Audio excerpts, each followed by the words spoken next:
हाँ जी। तो कहाँ से शुरू करें आज की जर्नी?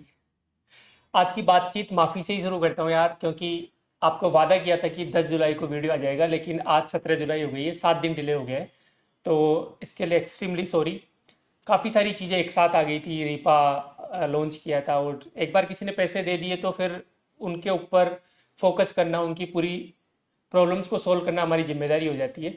दूसरा, इंटरव्यूज़ वगैरह भी चल रहे हैं अभी, तो उनको हैंडल करना भी बहुत ज़रूरी है। आपके जो सीनियर्स हैं, जो लोग इंटरव्यू दे रहे हैं, तो अपन 700-800 इंटरव्यू अपने करवा दिए, तो वो भी थोड़ा सा हेक्टिक हो गया था।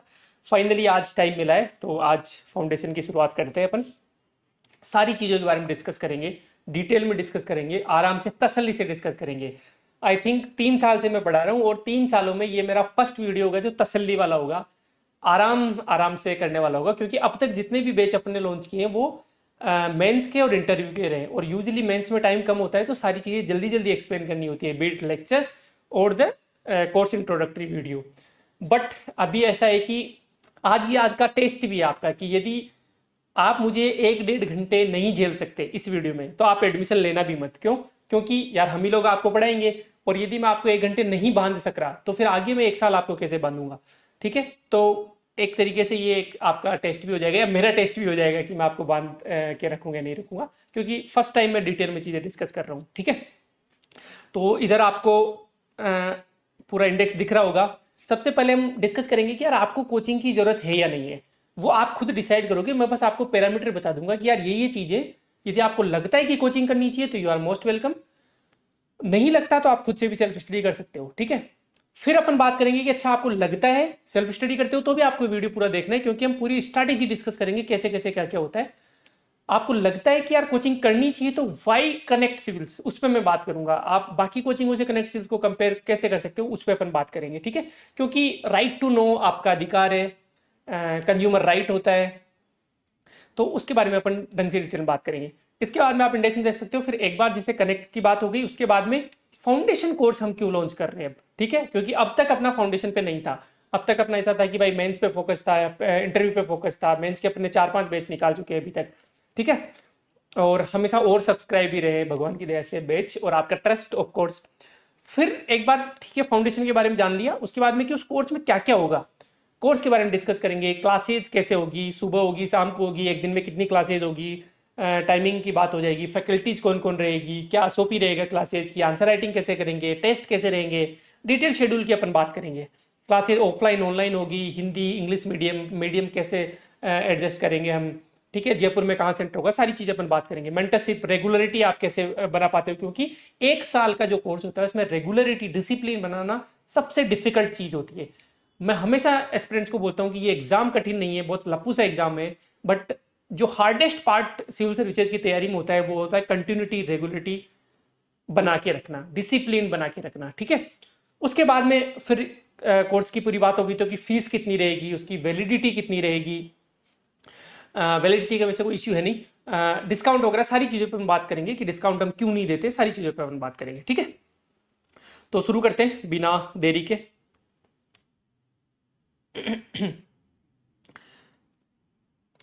ठीक है। तो सबसे पहले कोचिंग के रोल पे बात करते हैं, आराम से डिस्कस करेंगे, धीरे धीरे, कोई जल्दी नहीं है। देखो, बहुत ज़्यादा चल रहा है आजकल की, कोई भी मिनिस्टर साहब आते हैं और कहीं पे भी इनोग्रेशन में जाते हैं, मान लो कोई इनोग्रेशन में जा रहे हैं या फिर कॉन्वोकेशन में जा रहे हैं, और बोल देते हैं कि कोचिंग माफिया ऐसे है, कोचिंग माफिया वैसे। जगदीप धनखड़ साहब ने अभी थोड़े दिनों पहले कहा था, ट्रिपल आईटी में गए थे कोटा, तो वहाँ पे कहा था कि कोचिंग होल ब्लैक होल की तरह है। वो बच्चे की क्रिएटिविटी को, एनालिटिकल थिंकिंग को, क्रिटिकल एनालिसिस की जो पावर है उसको खींच लेते हैं। जैसे ब्लैक होल में क्या है, लाइट भी स्केप नहीं कर सकती ना, वैसे उन्होंने कहा कोचिंग माफिया टर्म बहुत पॉपुलर है।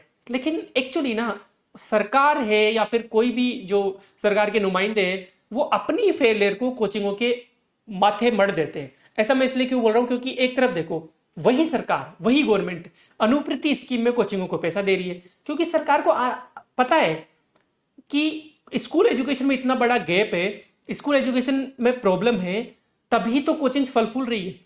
ये प्योर मार्केट है, डिमांड सप्लाई का गेम है। किसी चीज की डिमांड रहेगी तो उसकी सप्लाई करने वाला कोई ना कोई रहेगा। जैसे बजरी खनन वाली बात है, सुप्रीम कोर्ट के बैन के बाद में बजरी खनन क्यों नहीं रुकी? इसलिए क्योंकि घर तो बन रहे हैं, इवन सरकारी बिल्डिंगें भी बन रही है। वो वहां कहां से बजरी आ रही है? वहीं से आ रही है जहां से आनी चाहिए थी। आपने बैन तो कर दिया लेकिन अल्टरनेटिव कुछ नहीं बताया। ठीक वैसे ही आप कोचिंग को क्रिटिसाइज कर लो, लेकिन जब तक शिक्षा का अल्टरनेटिव नहीं होगा तब तक कोचिंगें फलती फूलती रहेगी। जब तक ढंग की प्राइमरी स्कूल्स में, सेकेंडरी में, हायर सेकेंडरी स्कूल्स में ढंग के टीचर नहीं होंगे। अभी हालत ये है प्राइवेट स्कूलों में, गांव में जिस स्कूल से मैं पढ़ा हुआ हूं, वहां पे 10-11 हजार रुपए महीने में टीचर पढ़ा रहा है, कोई कोई तो 5-5, 6-6 हजार रुपए महीने में टीचर पढ़ा रहा है। जिस इंसान का कहीं कुछ नहीं है वो प्राइवेट स्कूल में जाके पढ़ा रहा है। Now how can you expect कि वो सोशल साइंस अच्छे से पढ़ा देगा, साइंस अच्छे से पढ़ा देगा, वो ज्योग्राफी, पॉलिटिकल साइंस के कॉन्सेप्ट अच्छे से समझा देगा? नहीं समझा सकता। फंडामेंटल राइट को अच्छे से नहीं समझा सकता। और जब वहां पे गैप होता है और जब कंपटीशन में आप पेपर अच्छा बना रहे हो तो फिर बच्चा कहां जाए? तो कोचिंगों की नीड तो उसको रहेगी। ठीक है। अच्छा एक चीज बताऊं, जब कोचिंग इतनी बुरी है तो क्यों ऐसा होता है कि जब भी रिजल्ट आता है तो 90-95% जो बच्चे होते हैं वो किसी न किसी कोचिंग से होते हैं? हाँ ये मैं मान सकता हूं कि एक ही बच्चे को 2-3 कोचिंग्स क्लेम कर रही है कि किसी ने कहीं पे इंटरव्यू दे दिया, किसी ने कहीं की टेस्टरी ज्वाइन कर ली। नीट में भी ऐसा होता है कि भाई फाउंडेशन कोर्स कहीं से कर लिया, ऑनलाइन कोर्स कहीं से कर लिया, वो मैं मानता हूं। ठीक है कि एक ही बच्चे को 2-3 कोचिंग क्लेम कर रही है, लेकिन बच्चे ने कोचिंग का सहारा तो लिया, ये तो आप भी मानते हो। उस बच्चे ने कहीं पे टेस्टरी ज्वाइन की थी, कहीं फाउंडेशन कोर्स ज्वाइन किया था, कहीं पे गाइडेंस लिया था, मेंटरशिप ज्वाइन की थी ना। जब जरूरत ही नहीं है, ऐसा कोई प्रोडक्ट दुनिया में है ही नहीं जिसकी जरूरत ही नहीं है और फिर भी लोग खरीद रहे, हो ही नहीं सकता। मार्केट इकोनॉमिक्स से सीधी सी बात है। एडम स्मिथ साहब कह गए कि यदि कोई ऐसा प्रोडक्ट है जिसको मार्केट में जरूरत ही नहीं, तो मार्केट की जो इनविजिबल हैंड है, ये इनविजिबल हैंड का कॉन्सेप्ट इकोनॉमिक्स में अपन पढ़ेंगे अच्छे से, कि मार्केट के इनविजिबल हैंड्स थप्पड़ मारेंगे उस प्रोडक्ट को और उसको मार्केट से हटा देंगे। तो लेकिन यहाँ पे कोचिंग्स में डिमांड बहुत ज्यादा है। डिमांड इसलिए क्योंकि कहीं ना कहीं वो उस गैप को फिल कर रहे हैं, कहीं ना कहीं वो रिजल्ट दे रहे हैं बच्चों को। ठीक है, तो ये इंपॉर्टेंट हो गई। अनुप्रतिष्ठा वाले अपने बात हो गई। तीसरी बात, अपने आरपीएससी के मेंबर साहब आके प्रेस कॉन्फ्रेंस में बोलते हैं कि कोचिंग्स में मत जाओ आप, अब हमारा पेपर का लेवल बढ़ता जा रहा है, हम पीजी लेवल की जो बुक्स है वो पूछ रहे हैं एग्जाम में। Fair enough. अब पीजी लेवल का मतलब क्या होता है पता है? Post graduation. यूजी तो हो गई, बीए तो हो गई, उसके अलावा एमए की बुक्स हम पूछ रहे हैं। इग्नू की पबेड में 65 बुक्स है एमए की।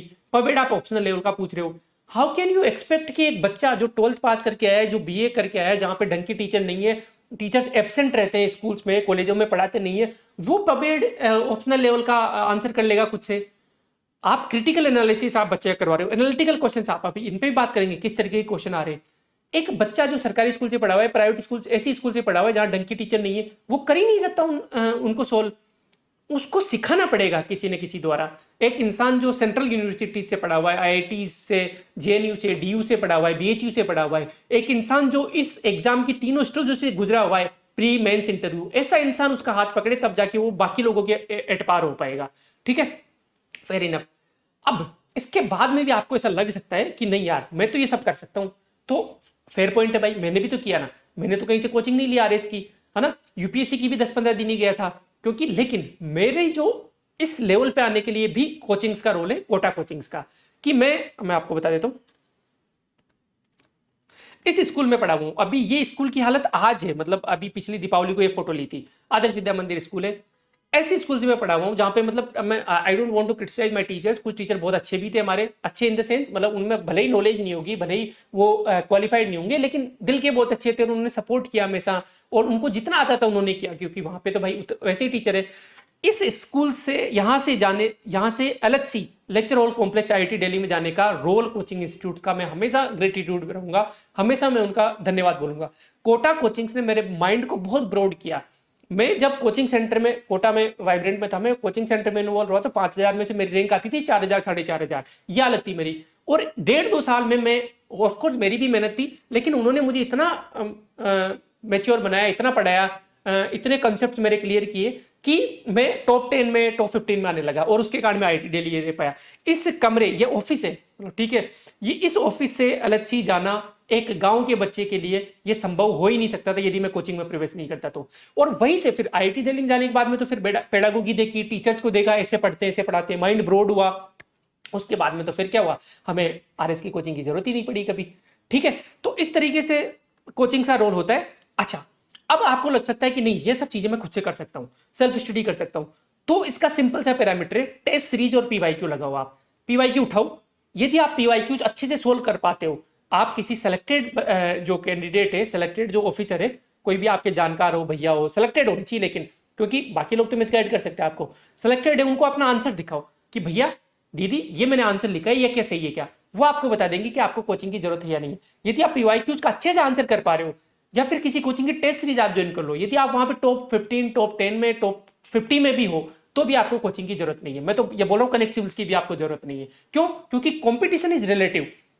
यदि किसी कोचिंग में 1000 लोग टेस्ट दे रहे हैं, you are already in top 100 to 50, तो फिर आपको कोचिंग की जरूरत नहीं है। आप खुद से स्टडी करो, सेल्फ स्टडी करो, ठीक है, जैसे हमने किया है। लेकिन आपको पीवाईक्यू समझ में नहीं आ रहे, आपका पेन हाथ रुक जाता है, आंसर नहीं लिखा जा रहा, आपको कॉन्सेप्ट समझ में नहीं आ रही कि आप लक्ष्मीकांत पढ़ रहे हो लेकिन यार अटक जा रहे हो चीजों में, आपको एनसीईआरटी अच्छी समझ नहीं आ रही, आपको ये नहीं पता कि यार इग्नू की कौन कौन सी बुक पढ़नी है पबेड में, आपको ये नहीं पता कि चीजों का सोर्स कहाँ कहाँ होता है, then you required coaching institutes. या तो फिर नोट्स पढ़ो, उनके नोट्स समझ में नहीं आ रहे तो फिर आप क्लासेज लो।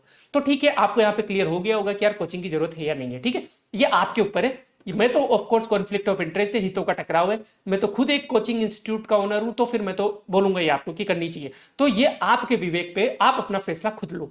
जब आप श्योर हो जाओ तब आप आगे वीडियो को देखो। ठीक है, हाँ, सेल्फ स्टडी करते हो तो भी ये वीडियो को देखो, क्योंकि आपको पता तो लगेगा कि यार कैसे कैसे क्या क्या करना है मुझे। ठीक है, अब कोचिंग का डिसाइड हो गया। अब वाई कनेक्ट, भाई कनेक्ट ही क्यों, आप कनेक्ट में ही क्यों आना चाहोगे, या फिर किसी और कोचिंग में क्यों नहीं जाना चाहोगे, इस पे भी अपन बात करेंगे। ठीक है, तो सबसे पहले सबसे इंपॉर्टेंट होती है टीम। किसी भी इंस्टीट्यूशन की टीम इंपॉर्टेंट होती है। मैंने तो वीडियो बना लिया, मैं तो बिजी हो जाऊंगा बाकी चीजों में, आपको तो अलग अलग टीचर पढ़ाएंगे, मैं तो 2 ही सब्जेक्ट पढ़ाऊंगा, इकोनॉमिक्स और एथिक्स, है ना। मैनेजमेंट आपका अलग होगा, क्योंकि यार आपको कोई भी प्रॉब्लम आ रही है, मैनेजमेंट आपसे सही बर्ताव नहीं कर रहा है, मैं कितना कितना ध्यान रखूंगा। तो टीम बहुत इंपॉर्टेंट है। जो अपनी टीम है, इवन मैनेजमेंट लेवल पे भी वो आईआईटीएन से और सेलेक्टेड ऑफिसर से, सेंट्रल यूनिवर्सिटीज लाइक जेएनयू से पढ़े हुए, जेएनयू न्यू दिल्ली से, बीएचयू से पढ़े हुए, आईआईटी से पढ़े हुए, ये लोग हैं। फर्क यही होता है क्योंकि हमने पेडागोगिकल स्किल देखी है अपने टीचर्स की।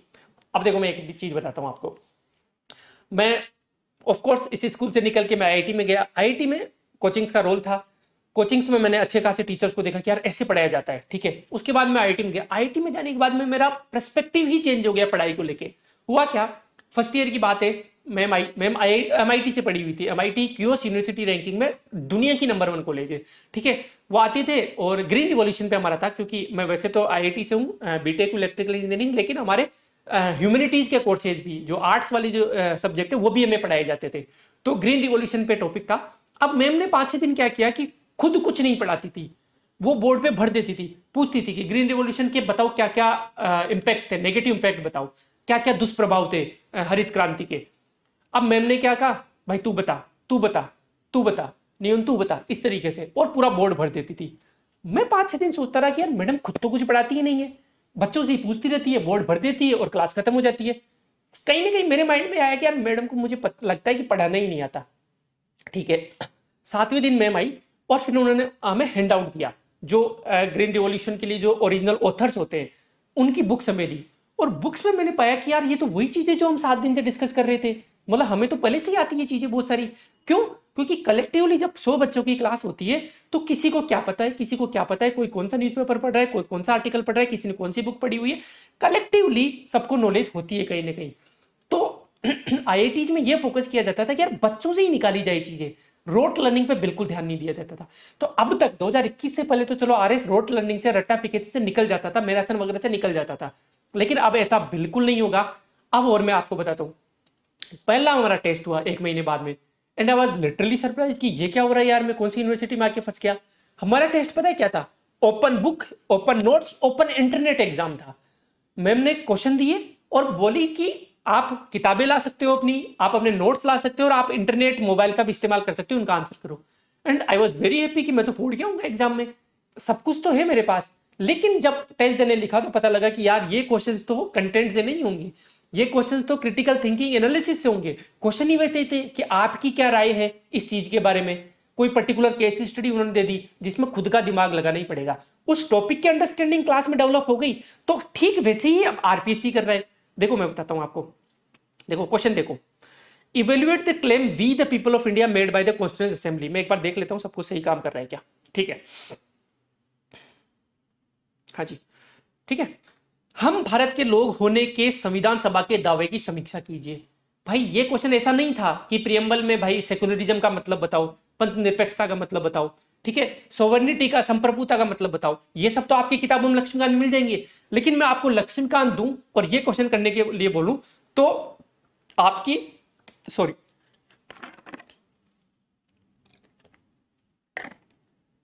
इसमें एनालिसिस पावर लगेगी ही लगेगी।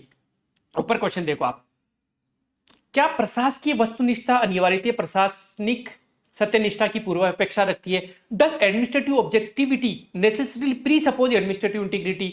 आपको क्लास में मैं ऑब्जेक्टिविटी पढ़ा दूंगा कि भाई वस्तुनिष्ठता क्या होती है, मैं आपको क्लास में इंटीग्रिटी पढ़ा दूंगा कि भाई सत्यनिष्ठता क्या होती है, लेकिन इन दोनों का कंपेयर करना आपको खुद ही करना है। ये मैं आपकी क्लास में एनालिटिकल पावर डेवलप करूंगा, जब मैं क्लास में डिस्कशन करूंगा, जब आपको क्वेश्चन पूछूंगा, जब आप उत्तर दोगे क्लास में कि ऐसा हो सकता है वैसा हो सकता है, क्योंकि अगली बार क्वेश्चन कुछ और आएगा, ऐसा ये तो क्वेश्चन आएगा नहीं। तो ये तो भूल ही जाओ कि मैराथन से आपका सिलेक्शन हो जाएगा। प्री आप क्लियर कर सकते हो, लेकिन यहाँ प्री क्लियर करने थोड़ा ना है अपन अपन तो एसडीएम बनने आए, आरपीएस बनने आ रहे हैं, तहसीलदार बनने आए ना, फाइनली एग्जाम क्लियर करने आए ना। जो पुराने टीचर जो ये सब बने हुए वो रटाफिकेशन वाले टीचर है, तो यहाँ पे अप्रोच चेंज करनी ही पड़ेगी अपने को, ठीक है। Present a comparative evaluation of utilitarianism Sarvodaya and Lok Sangrah as an inspiration for administration. अब जूम आउट करने की बहुत ज्यादा जरूरत है आपको, मतलब आपको नोट्स का सार पता होना चाहिए। देखो, यूटिलिटेरियनिज्म उपयोगितावाद ये फर्स्ट चैप्टर होता है एथिक्स का, उससे आया है। सर्वोदय गांधी के चैप्टर से है, लोक संग्रह गीता के चैप्टर से है। अलग अलग चैप्टर के 3 कॉन्सेप्ट उठाए, उनको कंपेयर करने के लिए बोला है और एडमिनिस्ट्रेशन में उनका एप्लीकेशन करने के लिए बोला है। ये तो आपको मैं एथिक्स के नोट्स दे दूंगा ना, आप यूटिलिटेरियनिज्म आप लिख सकते हो कि उपयोगितावाद क्या हो सकता है, क्या होता है, सर्वोदय आप लिख सकते हो, लोक संग्रह आप लिख सकते हो, लेकिन तीनों को कंपेयर करना और उसका एडमिनिस्ट्रेशन में एप्लीकेशन बताना, ये आप तभी कर सकते हो जब आपको कोई ढंग का टीचर मिला हो जिसने आपको सोचना सिखाया हो कि देखो यार सर्वोदय और उपयोगितावाद कैसे कंपेयर किए जा सकते हैं। अब देखो मैं आपको बताता हूं, अब अपने टेस्ट सीरीज का क्वेश्चन देखो आप, ये वाला, ये तो इसका आरएस मेंस का था। ये देखो, how is the concept of Sarvodaya is explained by Mahatma Gandhi superior to the concept of utilitarianism. ये टेस्ट सीरीज में मैंने पूछा था कि महात्मा गांधी द्वारा वर्णित सर्वोदय की अवधारणा किस प्रकार उपयोगितावाद की अवधारणा से श्रेष्ठ है। क्या किया है इसमें, कंपेयर करवा रहा हूं किस किस को, सर्वोदय को और उपयोगितावाद को। इसमें मैं ये आपसे निकलवाना चाह रहा हूं कि सर्वोदय बड़ा है उपयोगितावाद छोटा है, उसमें भी तो वही करना था, उसमें एक और जोड़ दिया कि लोक संग्रह उनसे भी बड़ा है। तो इतना हमें आपको सोचना सिखाएंगे। जिसने ये क्वेश्चन कर लिया ना टेस्ट सीरीज में, वो वाला क्वेश्चन कर सकता है। तो ये हमारा रोल होता है। यदि आप इन क्वेश्चंस को खुद से कर सकते हो। भारतीय स्वतंत्रता संग्राम में 3 दशक की भागीदारी के दौरान महात्मा गांधी प्रत्येक पीढ़ी के लिए प्रासंगिक थे। Mahatma Gandhi was relevant to generation in the 3 decades involvement in the Indian freedom struggle. यहां पे महात्मा गांधी को जूम आउट करने की जरूरत है।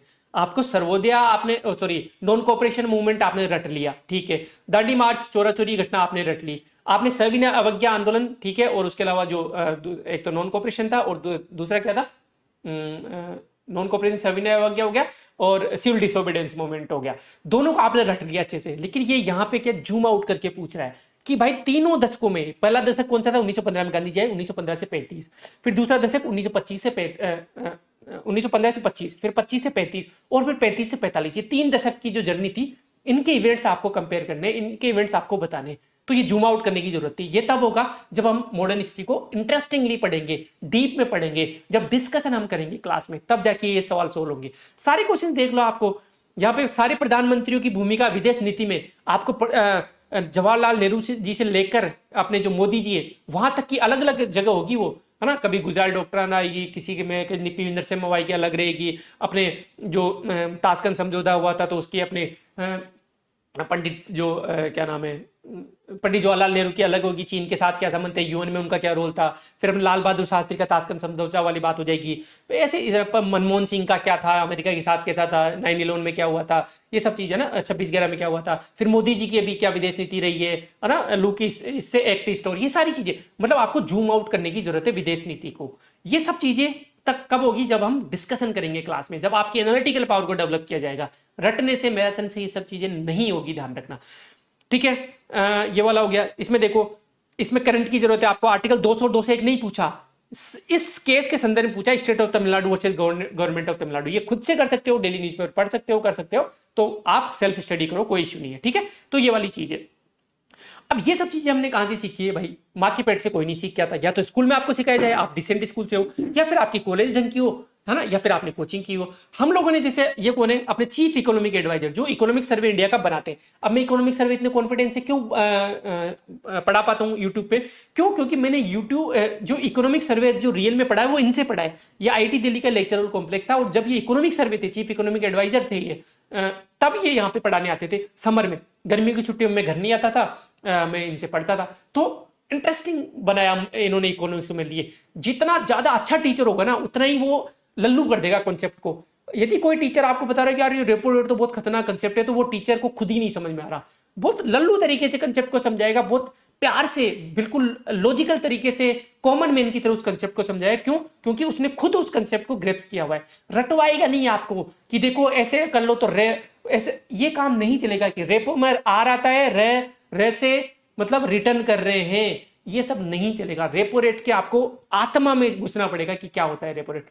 ये सब रटने वाले आप प्री क्लियर कर सकते हो ज्यादा से ज्यादा, हालांकि आजकल प्री भी यूपीएससी की तरह आ रहा है, बट अब ज्यादा दिन नहीं चलने वाले ये चीजें। ठीक है, आगे चलते हैं। तो ठीक है,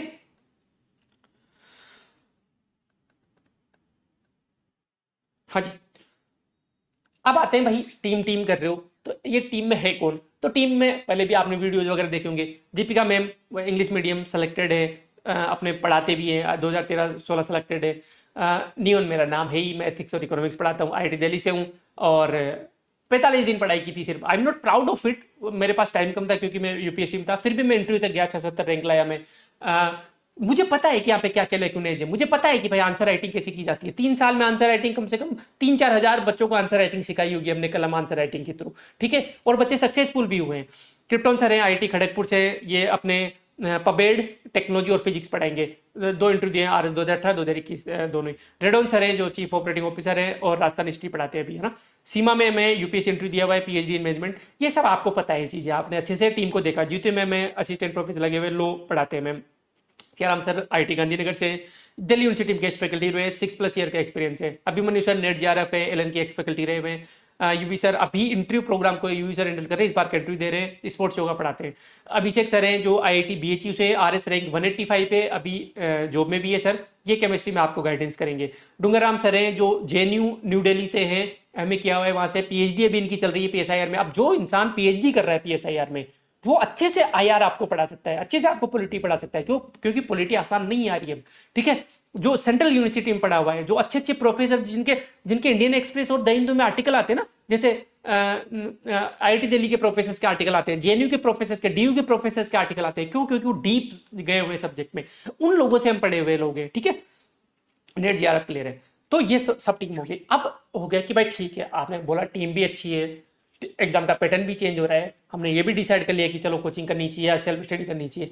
टीम ने अब तक क्या किया ये तो बताओ, अब तक क्या उखाड़ा इन्होंने। तो अब तक ये किया कि देखो भाई लास्ट मंथ में अपने 800 स्टूडेंट थे, जिनमें से 200 से लेकर 250 तक के बच्चे अपने इंटरव्यू दे रहे हैं, मतलब लगभग 30% सिलेक्शन रेट थी मेंस से इंटरव्यू जाने में। एक तो ये चीज है। इस बार 736 जो बच्चे अपने मेंस लिखे, तो अभी रिजल्ट अवेटेड है उनका, देखते हैं इंटरव्यू में कितने लोग आते हैं। इंटरव्यू में 750 से 800 के बीच में अपने इनरोल्ड है। 750 बच्चों का हमने इंटरव्यू करवा दिया है, और पेड है। ऐसा नहीं कि भाई रैंक छापने के लिए हमने उनको, बिल्कुल पैसा ले रहे हैं। पूरा फुल फ्लेज कोर्स है इंटरव्यू का, कंटेंट प्रोवाइड करवाते हैं, ऑनलाइन गाइडेंस देते हैं, ऑफलाइन गाइडेंस देते हैं, डेली करंट उनको प्रोवाइड करवा रहे हैं। इसके लिए टीम एफर्ट लगते हैं। एक भी ऑर्गेनाइजेशन, किसी बड़ी बड़ी ऑर्गेनाइजेशन का नाम ले लो, डेली करंट कौन प्रोवाइड करवा रहा है, डेली क्लिप्स प्रोवाइड करवा रहे हैं, कौन ऑनलाइन इंटरव्यू करवा रहा है, कौन ऑफलाइन में इतना डिटेल में फीडबैक दे रहा है। और ये सब बच्चे कहां से आए हमारे पास? वर्ड ऑफ माउथ से, कि आपके जो सीनियर जो इंटरव्यू दे रहे हैं वो बहुत पसंद कर रहे हैं कनेक्ट को, जो मेंस दे रहे हैं बहुत पसंद कर रहे हैं। ठीक है, एक भी वीडियो यूट्यूब पे फालतू नहीं है, एक भी वीडियो ऐसा नहीं आएगा कि वैकेंसी कब आने वाली है, क्या हुआ सही भर्ती का, है ना। उसके अलावा पेपर लीक, बहुत सारी चीजें होती है। ये सब चीजें ना, वैकेंसी कब आने वाली एक्चुअली आरपीसी मेंबर को तक नहीं पता होता।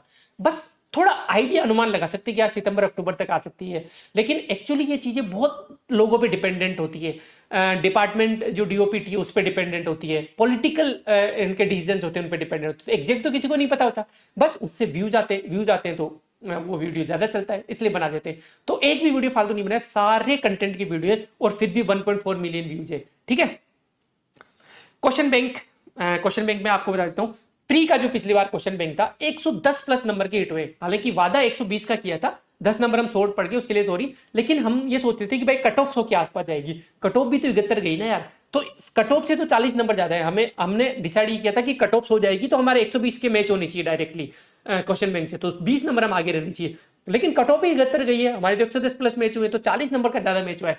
बहुत बार बोला था बच्चों को कि आप ब्लाइंडली ट्रस्ट कर सकते हो इन क्वेश्चन बैंक पे, इनसे बाहर नहीं आएगी चीजें, ठीक है। तो मैं आपको बता देता हूँ, वैसे आपने ये सब देखा हुआ है तो दिक्कत वाली बात नहीं है, ठीक है। ये क्वेश्चन बैंक क्लेम, अब टीम ने तो ज्यादा मैच करवा दिए थे, लेकिन हटा के कि नहीं भाई ये वाला जो पर्टिकुलर सेंटेंस है ना, ये स्टेटमेंट है ना, ये अपने आंसर से नहीं सोल्व हो रहा। तो किसी भी आंसर में 4 स्टेटमेंट है, 3 स्टेटमेंट है, 2 और 1 नहीं हो रहा, तो नहीं, हम क्लेम नहीं करेंगे। एग्जैक्टली सारे स्टेटमेंट से आप आंसर तक पहुंच पा रहे हो, ऐसे 110 नंबर के क्वेश्चन थे। तो ये पीडीएफ आपको मिल जाएगी अपने टेलीग्राम चैनल पे मिल जाएगी। ये देखो रेड, इधर अपने वाला कंटेंट है, इधर ये आरपीएससी के स्टेटमेंट है, ठीक है। लोग क्रिटिसाइज भी करते थे कि यार इनके पेपर तो वैसे आते हैं, मल्टीपल वाले ज्यादा आते हैं, टफ आते हैं इनके पेपर। भाई आरपीएससी टफनेस की तरफ जा रही है, तो हम तो ऐसा नहीं हो सकता कि आरपीएससी के पीछे पीछे भाग रहे, नहीं, आरपीएससी से 2 कदम आगे ही रखना पड़ेगा आपको, तब जाके आप एग्जाम क्लियर कर पाते हो। यदि आपने आईआईटी की तैयारी की होगी तो वहां पे इरोडो सोल्व कराते थे हमें फिजिक्स में, अच्छी वर्मा साहब और एनसीईआरटी जरूरी है, लेकिन हमें एक स्टेप इरोडो सोल्व कराते थे। इरोडो से डर लगता था, इतने बड़े बड़े क्वेश्चन होते थे, आधा पेज का तो क्वेश्चन ही होता था इरोडो का, डर लगता था फिजिक्स में। लेकिन किसी ने इरोडो के क्वेश्चन सोल्व कर दिए। I am very thankful to दो टीचर कि उन्होंने हमसे इरोडो के क्वेश्चन सोल्व करवाए, तो हम आईआईटी जेईई एडवांस में फटाफट से हमने क्वेश्चन सोल्व कर लिए और अच्छी रैंक आई, ठीक है। तो इस तरीके से होता है। तो ये चीज देख लेना, पूरा मैथ्स रीजनिंग में भी उन क्वेश्चन को क्लेम किया है जिनमें डेटा और उनकी जो लॉजिकल रीजनिंग वो सिमिलर हो, ठीक है। तो इस तरीके से ये होता है। आगे चलते हैं साहब, ये सब यूट्यूब पे पड़ा हुआ है, आपके क्लेम करने की कोई आवश्यकता ही नहीं है। जैसे यूट्यूब पे पूरी मेंस की इकोनॉमिक्स पढ़ाई है, 2 घंटे 40 मिनट 39 सेकंड पे देखना। ये मैंने बोला था कि 3 मेजर इकोनॉमिक कॉरिडोर से ये अच्छे से कर लेना, ये आएगा। और मैंने कमेंट के लिए बोला था कि यार एक बार ये कमेंट कर दो, आप खुद से लिखो क्योंकि आ सकता है। पोर्ट कनेक्टिविटी देखो, किसी ने कमेंट भी किया था, मनमोहन सिंह जी ने। और आईआरपीसी ने क्या क्वेश्चन पूछा, उन 3 आर्थिक रेलवे गलियारों के नाम लिखे जिन्हें प्रधानमंत्री गति शक्ति ढांचे के अंतर्गत 2024 के अंतरिम बजट में घोषित किया गया। ये सेम क्वेश्चन आ गया। अब मैं ये नहीं बोल रहा कि यार मैंने कोई महान काम कर दिया, मैं ये बस ये बोल रहा हूं कि यार we are in the right direction. हमें कहीं ना कहीं इतनी मेहनत करने के बाद में ये पता लग गया कि यार ऐसे पढ़ाना है और ऐसे क्वेश्चन आते हैं और इस तरीके से इनको सोल्व करना है, ठीक है। सेम लेक्चर में देखो, टी शर्ट भी चेंज नहीं है, 1 घंटे 43 मिनट पे पूरी राष्ट्रीय लॉजिस्टिक नीति, नेशनल लॉजिस्टिक पॉलिसी पढ़ाया था। और यहां पे लिखा भी था कि देखो आरपीएससी और यूपीएससी ऐसे क्वेश्चंस को ज्यादा पूछ रही है। और क्वेश्चन क्या गया, what are the targets of national logistic policy of India, ये टारगेट्स हो गए लक्ष्य, तो ये लिख के आपको सीधे सीधा आना था। तो ये सब एमएसएमई का क्वेश्चन, इस बार जब मैं एमएसएमई पढ़ा रहा था तो आप देखो अभी एक वीडियो चलेगा यहाँ पे, उसमें मैं ये बोल रहा हूं कि यार एमएसएमई दबे कुचले वर्ग होता है। जैसे इंसानों में जो निम्न वर्ग के लोग होते हैं, महिलाएं होती है, वृद्धजन होते हैं, विकलांग लोग होते हैं, उनको दबाया गया है बहुत सालों से। तो उनके लिए सरकार बहुत योजनाएं लाती है, उनके प्रति यूपीएससी और आरपीएससी बहुत सारे क्वेश्चंस पूछती है, स्कीम्स वगैरह। ठीक वैसे ही यदि बिजनेस वर्ल्ड में देखें तो एमएसएमई दबे कुचले होते हैं, छोटे बिजनेसमैन होते हैं, तो ये आरपीएससी यूपीएससी को प्रिय होते हैं टॉपिक। और मैंने बोला था कि अच्छे से इसको कर जाना। और 15 नंबर के क्वेश्चन आए इस मेंस में। 15 नंबर का मतलब हो गया यार, एक छोटा सब्जेक्ट जो होता है ना, सोशियोलॉजी, अकाउंट्स, ऑडिटिंग, मैनेजमेंट वगैरह, 20 नंबर के होते हैं। तो सिर्फ एक लेक्चर से 15 नंबर के क्वेश्चन आप सोल्व कर सकते हो। एग्जैक्टली 15 नंबर के भी नहीं करो तो ठीक है, कम से कम 10 नंबर के तो कर ही सकते थे आप, ठीक है। तो ये सब क्या है, वही एक्सपीरियंस वाली चीज है और ढंग से एनालिसिस करने वाली बात है। एनालिसिस कैसे करते हैं उस पर भी मैं आपसे बात करूंगा ढंग से, ठीक है। इस बार जो मेंस दे के आए बच्चे, देखो सीधी सी, नियोन सर का शुक्रिया, ठीक है। इकोनॉमी, टोटल इकोनॉमी सर्वे डोमिनेटेड, मजा आ गया, ट्रेड्स, मेघराज, एमएसएमई, अटल टिंकरिंग, नमोट्रोन, मतलब वही है। अब अगेन वही आनी ही है क्योंकि हमेशा वहीं से आ रही है तो वहीं से आएगी। मेरा काम था कि 550 पेज का जो इकोनॉमिक सर्वे वो आपको समरी 60 पेज में दे दी, उसको पढ़ा दिया।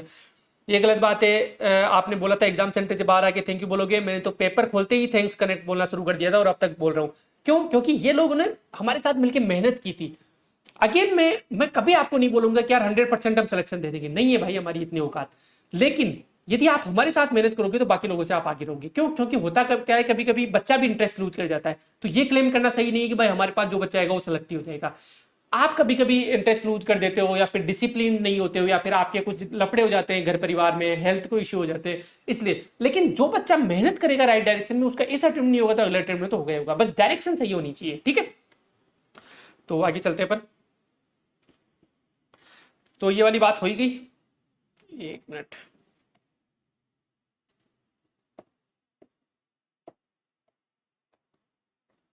हाँ जी।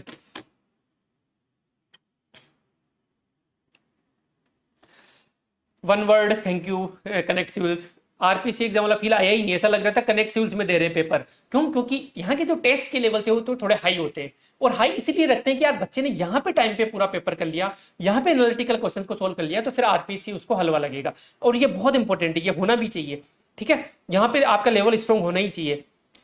वहां सभी बच्चे बोल रहे थे एग्जाम कनेक्ट सिविल से आया है, तो ठीक है। वो एक और कमेंट में आपको बहुत सारे कमेंट ऐसे आपको सैकड़ों कमेंट मिल जाएंगे। Hello sir, I sincerely want to thank you for content, specially the test series. It has been a big support throughout my preparation. I don't know whether I have written all the answers correctly, but I am genuinely happy that the things I studied actually came in the exam. ये सबसे important बात होती है। Selection हमारे हाथ में नहीं है, लक फैक्टर होता है, बहुत सारी चीजें होती है, लेकिन हम जो पढ़ा रहे हैं वो एग्जाम में आ जाए, हम जिस तरीके से बच्चे को सोचना सिखा रहे हैं वो बच्चा करके आ जाए, फिर बाकी तो यार भगवान के ऊपर है यार, बाकी चीजें तो। My last experience with XYZ coaching, ये इन्होंने कोचिंग का नाम लिखा था, मैंने यहाँ पे छुपा दिया है, कोई बड़ी कोचिंग है, was quite bad and shook my confidence. But this time even before the results, I feel a sense of peace and satisfaction from within because I gave my best and your guidance played a big role in that. Thank you sir from the bottom of my heart. ये एक sincere student बोल रहा है ऐसा ना, ऐसा नहीं कि हमारे क्रिटिसिज्म नहीं आते, बिल्कुल आते, लेकिन they are out of head, उनको मतलब थोड़ी जलन है वैसे कि कोई कि तुम्हारे नोट्स तो यूजलेस है, ऐसे नहीं क्रिटिसिज्म होता।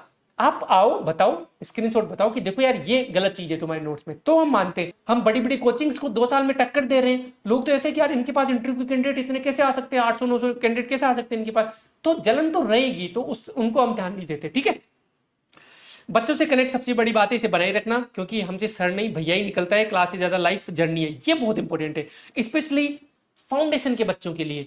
यार हम सिर्फ पढ़ाई नहीं करेंगे, 2 घंटे की क्लास होती है तो उसमें 1 घंटे 45 मिनट पढ़ाई होगी, लेकिन 15 मिनट ना अपन लाइफ से रिलेटेड चीजें भी सीखेंगे, क्योंकि हर एसडीएम सक्सेसफुल नहीं है। सक्सेस होना और सेलेक्ट होना दोनों अलग अलग चीजें होती है। बहुत सारे एसडीएम को मैं जानता हूं जो दुखी है अपने जीवन से। I am not proud of this fact, लेकिन मैंने बहुत सारे एसडीएम को ब्लॉक कर रखा है। क्यों कर रखा है? क्योंकि बहुत ज्यादा अहम और ईगो है उनमें, वो अपने आप को पता नहीं क्या समझते। दूसरा, खुद भी दुखी है अपने आप से, है ना, लेकिन उनको बेसिक एटिकेट्स नहीं है, बात करने के एटिकेट्स नहीं है। कोई 1:30 बजे मुझे रात को दारू पी के कॉल कर देगा, ऐसा लगता है कि भाई मैं तो एसडीएम हूं, ये तो कोचिंग ओनर है, कर ही सकता हूं मैं तो। नहीं, it's not a good thing. तो हम ये चीजें भी आपको सिखाएंगे कि सिलेक्शन के बाद में आपको लोगों से कैसे पेश आना है। जितना ज्यादा हम्बल रहोगे उतना ही ज्यादा ऊंचा होगी, उतनी ज्यादा बढ़ाई होगी। भाई एक राजा मान लो नीचे इसमें फर्श पे बैठ के किसी के साथ खाना खाता है तो कितनी अखबार में बात हो जाती है। अमित शाह जी जब फर्श पे बैठ के खाना खाते हैं दलित के साथ तो कितनी बड़ी बात हो जाती है। कोई और एरा गेरा कोई मान लो चलते हुए गरीब आदमी खाए तो कोई बात नहीं बनती। तो आप जितने बड़े पद पे हो और उतनी विनम्र रहोगे उतनी आपकी बातें होगी कि यार शानदार इंसान है यार। पॉजिटिव एग्जांपल भी मैं बता सकता हूँ, जैसे कुछ बहुत शानदार एसडीएम ऑफिसर है जिनका मतलब सैल्यूट करने का दिल करता है कि यार ये हैं लोग, तो यार तो वैसा बनाना है आपको। उससे क्या, वो खुद भी खुश है, वो खुद भी अच्छी नींद लेते हैं रात को। और ये सब लोग वो काला चश्मा पहन के जेब में हाथ डाल के फोटो खिंचाएंगे, मतलब कोई मतलब नहीं है, अंदर से खोखले हैं ये लोग, है ना। तो अंदर से खोखले कैसे, वो भी मैं आपको क्लासेज में बताऊंगा। यहाँ पे मैं पब्लिक प्लेटफॉर्म पे तो क्यों ही बताऊं, किसी का अपने को पर्सनल किसी से कुछ है नहीं, ठीक है। तो आगे चलते हैं। ठीक है, बच्चों ने ट्रस्ट किया, ये सब अपने पुराने कोर्सेज। देखो हमने फाउंडेशन लॉन्च लेट इसलिए किया है कि जब तक हम कॉन्फिडेंट नहीं है कि भाई हम मेंस ढंग से करवा सकते हैं बच्चे का, जब तक हम कॉन्फिडेंट नहीं है कि भाई इंटरव्यू ढंग से करवा सकते हैं, तब तक हम फाउंडेशन को टच नहीं करेंगे। अब हम इस स्टेज पे आ गए कि हमारे पास पूरी टीम है, बिल्ड 20-22 लोग हैं हम टीम में, ठीक है, पूरा मैनेजमेंट अपना क्लियर है, हमारे पास रिसोर्सेज है, स्मार्ट बोर्ड है 86 इंच का, उसके अलावा कैमरे हैं, क्लासरूम में 4-4 5-5 बैठने के लिए, सेंट्रलाइज एसी है। इसी स्टेज पे अपन आ गए। नोट्स सारे रेडी हैं आपके देने के लिए। ऐसा नहीं कि भाई जल्दीबाजी में कोचिंग खोल ली और कहीं से कॉपी पेस्ट किया और दे दिया बच्चों को, ऐसा नहीं है। ऐसा नहीं होता कहीं पे भी कि 3 साल आप वेट कर रहे हो फाउंडेशन लॉन्च करने के लिए। आते ही लोग 1-1.5 महीने में एक फाउंडेशन लॉन्च कर देते, लेकिन और बहुत डिमांड आती थी। ऐसा नहीं है कि कोई भाई आज ही डिमांड आ रही है, बहुत डिमांड आती थी बच्चों की, आप फाउंडेशन कब लाओगे। कि जब हम प्रिपेयर्ड हो जाएंगे, जब हमें लगेगा कि यार हम बच्चों के साथ जस्टिस कर सकते हैं, तभी हम फाउंडेशन लाएंगे। And now we are confident enough. अब हमें लगता है कि यार अब कोई भी बच्चा है हम उसके साथ जस्टिस करेंगे, ठीक है, गांव ढाणी से आए चाहे शहर का है ना, कोई भी बच्चा है, now we can do justice with him और हर, ठीक है। तो ये सब आपने को पता है, रीपा एडवांस, रीपा लाइट और ये सब अपने कोर्स मेंस में चलते ही हैं, ठीक है साहब। अब सबसे इंपॉर्टेंट बात होती है, देखो सिलेक्शन सबका नहीं होता, ये बात सच है, लेकिन 100 बच्चे हमारे पास आए, 100 बच्चों में हमारी कोशिश रहती है कि यार 90% 95% बच्चे ये बोले कि यार सर मजा आया यार आपके साथ। सिलेक्शन होना नहीं होना बुरी अलग बात है, ढंग से हम पेपर अटेम्प्ट करके आए, आपसे बहुत कुछ सीखा हमने, टीम के साथ हमने जीना सीखा। लाइफ की जर्नी को कैसे आगे सक्सेसफुल, देखो मैं एक तरीके से फेलियर हूं, मेरा यूपीएससी में नहीं हुआ, ठीक है, आरएस में कुछ रैंक आ गई छोटी मोटी, यूपीएससी में नहीं हुआ मेरा, तो क्या मैं फेल हो गया लाइफ में? मैं यूपीएससी में फेल हो सकता हूं लेकिन मैं लाइफ में फेल नहीं हुआ, ठीक है। ये सब चीजें मुझे अपने टीचर्स ने सिखाई कि फेल तो कभी होना ही नहीं है। कि जो कॉन्फिडेंस के साथ मैं आपसे बात कर पा रहा हूं, ये उस यूपीएससी जर्नी का ही एक अहम योगदान है, इन कोचिंग्स का ही, कोटा की कोचिंग्स का अहम योगदान है, आईआईटी दिल्ली के टीचर्स का ही अहम योगदान है, ठीक है। मैं नवोदय में रहा हूं, नवोदय के टीचर्स का बहुत इंपॉर्टेंट योगदान है मेरी लाइफ में। तो ये सब चीजें क्यों इन टीचरों से हम सीखते हैं। तो मैं चाहता हूं कि भाई 100 बच्चे आए तो 100 के 100 सक्सेसफुल तो हो लाइफ में। एग्जाम हो सकता है कि 70 का ही निकले, 80 का ही निकले, हम कोशिश करेंगे मैक्सिमम करें उस सिलेक्शन रेशियो। इस अटेम्प्ट में नहीं हो तो अगले अटेम्प्ट में, हाथ कभी नहीं छोड़ेंगे, हमारी तो टैगलाइन नहीं है, तैयारी के साथ भी सिलेक्शन के बाद भी, ठीक है। तो दूसरी बात, हमारा गोल ये रहता है पर्सनली कि जब हम फीडबैक लेते हैं कोर्स खत्म होने के बाद में, वहां पे 90% से ज्यादा बच्चे हमें ये बोले कि यार बढ़िया आया, मजा आया, बढ़िया आपने पढ़ाया, हमने पढ़ाई की, बस इससे ज्यादा, या कमी रही तो स्टूडेंट की मेरी रही, मैं डिसिप्लिन नहीं था, मैं सारे लेक्चर्स नहीं देख पाया, मैं सारी टेस्ट सीरीज नहीं कर पाया, कमी मेरी रही, आपने कोई कमी नहीं छोड़ी। ये हमारा गोल रहता है हर कोर्स में। तो हम हमेशा फीडबैक लेते हैं। 91.9% लोगों ने कहा कि हाँ बिल्कुल हम कनेक्ट को रिकमेंड करते हैं दूसरे लोगों को, ये बहुत इंपॉर्टेंट है। हाँ 1% लोग, 2% लोग ये भी बोलते हैं कि रिकमेंड करने लायक ही नहीं है हम तो। अब यार ये तो बहुत सारे पर्सनल इश्यूज आ जाते हैं। अभी जैसे आज ही इशू आया, पिछले बार का जो रिपा एडवांस कोर्स था जिसका मेंस हो चुका अभी जून में, वो बच्चा आज मैसेज करके बोल रहा है कि मुझे रिफंड चाहिए। कौन से कोर्स का? कोर्स खत्म हो चुका, एग्जाम हो चुका, और अब इट्स लाइक कि आप डॉक्टर के पास गए थे, हॉस्पिटल में एडमिट हो गए, आप इलाज करवा लिए, ठीक है, और आप इलाज करके घर चले गए, और 2 महीने बाद में आप बोल रहे हो कि मुझे तो अपना पैसा वापस चाहिए। क्यों? क्योंकि मेरे वो बीमारी वापस हो गई। हो सकता है उनका मेंस अच्छा नहीं गया होगा, वो उसे बहुत सारे रीजन होते हैं, हम कोई झाड़ फूंक नहीं करते, झाड़ा देते ही आपका मेंस अच्छा हो जाएगा, लेकिन यार it's not a good thing, है ना। हमने उससे बात की, उनको समझाने की कोशिश की, अब वो इंसान क्या करेगा, हमसे खुन्नस पाल लेगा, और वो 50 लोगों को जाके बोलेगा ये तो बहुत खराब लोग हैं। हमारी भी तो सिचुएशन समझो ना, ये जो कैमरा आपके सामने है, ये जो 40-50 लाख 70-80 लाख रुपए जो दोस्त कमा रहे हमारे, वो जॉब छोड़ के हम बैठे 20-22 लोगों की टीम को हैंडल करना पड़ता है। ऐसा नहीं होता कि पूरा कोर्स कर लिया 6 महीने और उसके बाद में 8 महीने बाद में क्या बोल रहे हो कि मुझे तो रिफंड चाहिए, ऐसा नहीं होता ना। वो लोग खुन्नस पाल लेते और फिर वो फीडबैक वगैरह में प्रॉब्लम करते हैं। कुछ जेन्युइन इश्यू भी आते हैं कि भाई नोट्स में डिले हो जाता है, परफेक्शन के चक्कर में, सारी टीम को परफेक्शन का कीड़ा है कि ये भी डाल दूं, ये भी डाल दूं, थोड़ा इसका फॉन्ट को सही कर दूं, पॉइंट फॉर्म में कर दूं, इस चक्कर में 2-3 दिन नोट्स डिले हो जाते तो एस्पिरेंट का माथा खराब होता ही है। तो कुछ जेन्युइन रीजन भी होते हैं, ऐसी बात नहीं है, ठीक है, लेकिन उन सब पे काम कर रहे हैं। नोट्स जो हमने बनाए बिल्कुल आरबीएससी, एनसीईआरटी, इग्नू, एनआईओएस, जो भी इंपॉर्टेंट बुक्स है उनसे कंपाइल करके बनाए, ठीक है। स्टैंडर्ड बुक्स का होलिस्टिक, अब ये क्योंकि हमें पता है कि यार 23-24 सब्जेक्ट है, एक एस्पिरेंट खुद से नहीं पढ़ सकता सारी बुक्स। अच्छा ये पता कैसे लगता है कि हमें कहां से नोट्स बनाने? तो हम एग्जाम होते ही सबसे पहले ये काम करते हैं, चाहे वो प्री हो या मेंस हो, कि क्वेश्चन कहां से आए, कौन सी कोचिंग है जिसने अभी तक मेंस के पीवाईक्यू के सॉल्यूशन बना दिए ढंग के। आप कंपेयर करना, अपने टेलीग्राम पे जाना, मेंस की पीवाईक्यू के सॉल्यूशन पढ़े हैं पूरे अपने, और कंपेयर कर लेना किसी भी कोचिंग से, चाहे कितनी भी बड़ी कोचिंग हो, ठीक है। खुला चैलेंज है ये कि इतने अच्छे आंसर किसने बनाए। अब ये आंसर हमने क्यों बनाए, सॉल्यूशन क्यों बनाए? 10 दिन वेट करके, 10-15 दिन वेट करने के बाद में हमने रीपा मैक्स मेंस का कोर्स लॉन्च किया था, उससे पहले नहीं किया। क्यों? क्योंकि जब तक हम वो काम नहीं करेंगे ना, तब तक हम अच्छे नोट्स बना ही नहीं सकते, तब तक हम बच्चे को गाइड कर ही नहीं सकते। तो हम क्वेश्चन देखते हैं, उसका सबसे पहले हम वो देखते हैं, सोर्स देखते हैं कि यार ये continuity of culture is a unique feature of Indian civilization which is unparalleled in the world civilization. विश्व की संस्कृतियों में भारतीय संस्कृति की निरंतर एक अनन्य विशेषता है, व्याख्या कीजिए। ये क्वेश्चन यार इंडियन हिस्ट्री के एनआईओ से आया, characteristics of Indian culture, continuity and change. अब हमें ये पता लग गया, अब हम इसको छोड़ेंगे नहीं इस चैप्टर को। अब इस चैप्टर से कौन कौन से क्वेश्चन बन सकते हैं, हम बनाएंगे, ठीक है। क्यों? क्योंकि हमें पता है कि भाई आरपीएससी का सोर्स ऐसा है। ऐसा हर सब्जेक्ट के लिए हमने किया है। वित्तीय विवरणों के विश्लेषण कोई 5 नई टेक्निक है, फाइनेंशियल स्टेटमेंट एनालिसिस की 5 टेक्निक्स, ये एनसीईआरटी का अकाउंटेंसी पार्ट सेकंड का चैप्टर 4 है ना। डेविड वेस्लर द्वारा प्रतिपादित बुद्धि को परिभाषित कीजिए, define intelligence is proposed by David Wechsler, NCERT psychology chapter 12 class 12 chapter 1 का है ये पूरा, ये देखो ये पैराग्राफ दिया हुआ है। ये सब चीजें हम पहले करते हैं, इनके बेसिस पे हम नोट्स बनाते हैं, इनके बेसिस पे हम क्वेश्चन बैंक और टेस्ट सीरीज डिजाइन करते हैं, ठीक है। तो ये इसमें मेहनत लगती है। दूसरी बात ये भी छोड़ा, आप एडमिशन लेने आओगे, यहाँ पे करेक्शन सेंटर आओगे, आप तो इसके, या फिर आप ऑनलाइन हो तो किसी से पूछ लेना, इस वाले मार्केट में ये पूरा आरपीएससी, आरएस, यूपीएससी का मार्केट है। यहाँ पे सारी बड़ी बड़ी कोचिंग से, रिद्धि सीधी गोपालपुरा बाईपास वाला मार्केट है। यहाँ पे जाके किसी भी बुक वाले से पूछ लेना कि मेंस के नोट सबसे फेमस किसके हैं, सबसे ज्यादा अच्छे नोट्स किसके हैं, वो करेक्ट से उसका नाम लेंगे। सिर्फ 2 साल में ये अचीवमेंट आसान नहीं था हमारे लिए, बहुत मेहनत की है। ठीक है, तो आप तो जाके मार्केट में पूछो बुक सेंटर से कि किसके नोट्स अच्छे हैं अभी।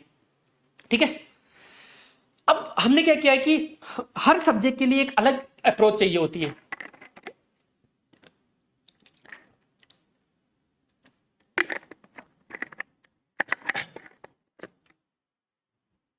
इसको बोलते हैं SRWF टेक्निक।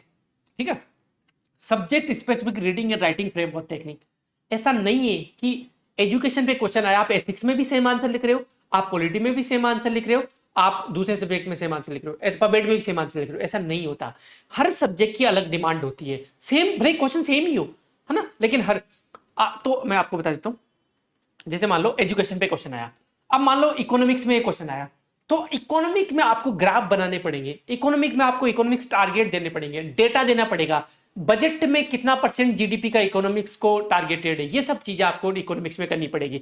ठीक है, इकोनॉमिक्स में 4 ईच आपको बताना पड़ेगा, पाई चार्ट आपको बताना पड़ेगा, sustainable development goal, new education policy पे आपको बात करनी पड़ेगी, ग्रोथ एनरोलमेंट रेशियो, ये सब चीजें इकोनॉमिक्स की है। तब जाके आपको प्रोफेसर जो चेक कर रहे हैं वो आंसर देगा। क्यों? क्योंकि वो इकोनॉमिक्स के प्रोफेसर है, उनको 30 साल इकोनॉमिक्स ही पढ़ाते होंगे। वो आप यदि सोक्रेट्स, गांधी ये सब लिख के आओगे तो उन्हें अच्छा नहीं लगेगा।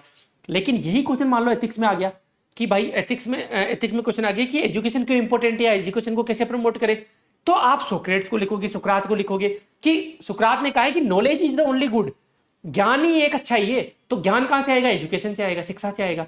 आप गांधी जी को लिखोगे जो होलिस्टिक एजुकेशन की बात करते हैं कि भाई जो जो holistic development of mind, heart and hand, ये तीनों का जो होलिस्टिक डेवलपमेंट होता है उसे ही एजुकेशन बोलते हैं।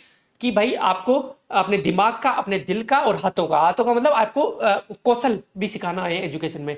तो आप गांधी जी को कोट, जापानीज एजुकेशन सिस्टम का आप एग्जांपल दोगे, वैल्यूज और गीता के बारे में बोलोगे, है ना, गीता में जो ज्ञान योग है उसकी आप बात करोगे। जब ऐसा आंसर आप लिखोगे, है ना, आप एम्पैथी, डिएंटोलॉजी, इन सब को वैल्यूज की बात करोगे, तब जाके आपको एथिक्स का प्रोफेसर आपको मार्क्स अवार्ड करेगा। ऐसा नहीं है, हर सब्जेक्ट की सब्जेक्ट स्पेसिफिक रीडिंग करवाई जाएगी पहले आपको, नोट्स सब्जेक्ट स्पेसिफिक और लेक्चर सब्जेक्ट पर, और राइटिंग भी फिर सब्जेक्ट स्पेसिफिक करवाई जाएगी आपको कि इस सब्जेक्ट में ऐसे ऐसे राइटिंग करते हैं, इस सब्जेक्ट में आपको एथिकल टर्मिनोलॉजी यूज करनी है, conflict of interest, crisis of conscious, अंतरात्मा का संकट, हितों का टकराव, ये सब चीजें, ये टर्मिनोलॉजी आपको यूज करनी पड़ेगी एग्जाम में। गांधी का सर्वोदय सिद्धांत, उपयोगितावाद का सिद्धांत हो गया, लोक संग्रह का सिद्धांत हो गया, ये सब सिद्धांतों का आपको प्रयोग करना पड़ेगा, तब जाके आपको एथिक्स में मार्क्स आएंगे। इकोनॉमिक्स में कैसे मार्क्स आएंगे?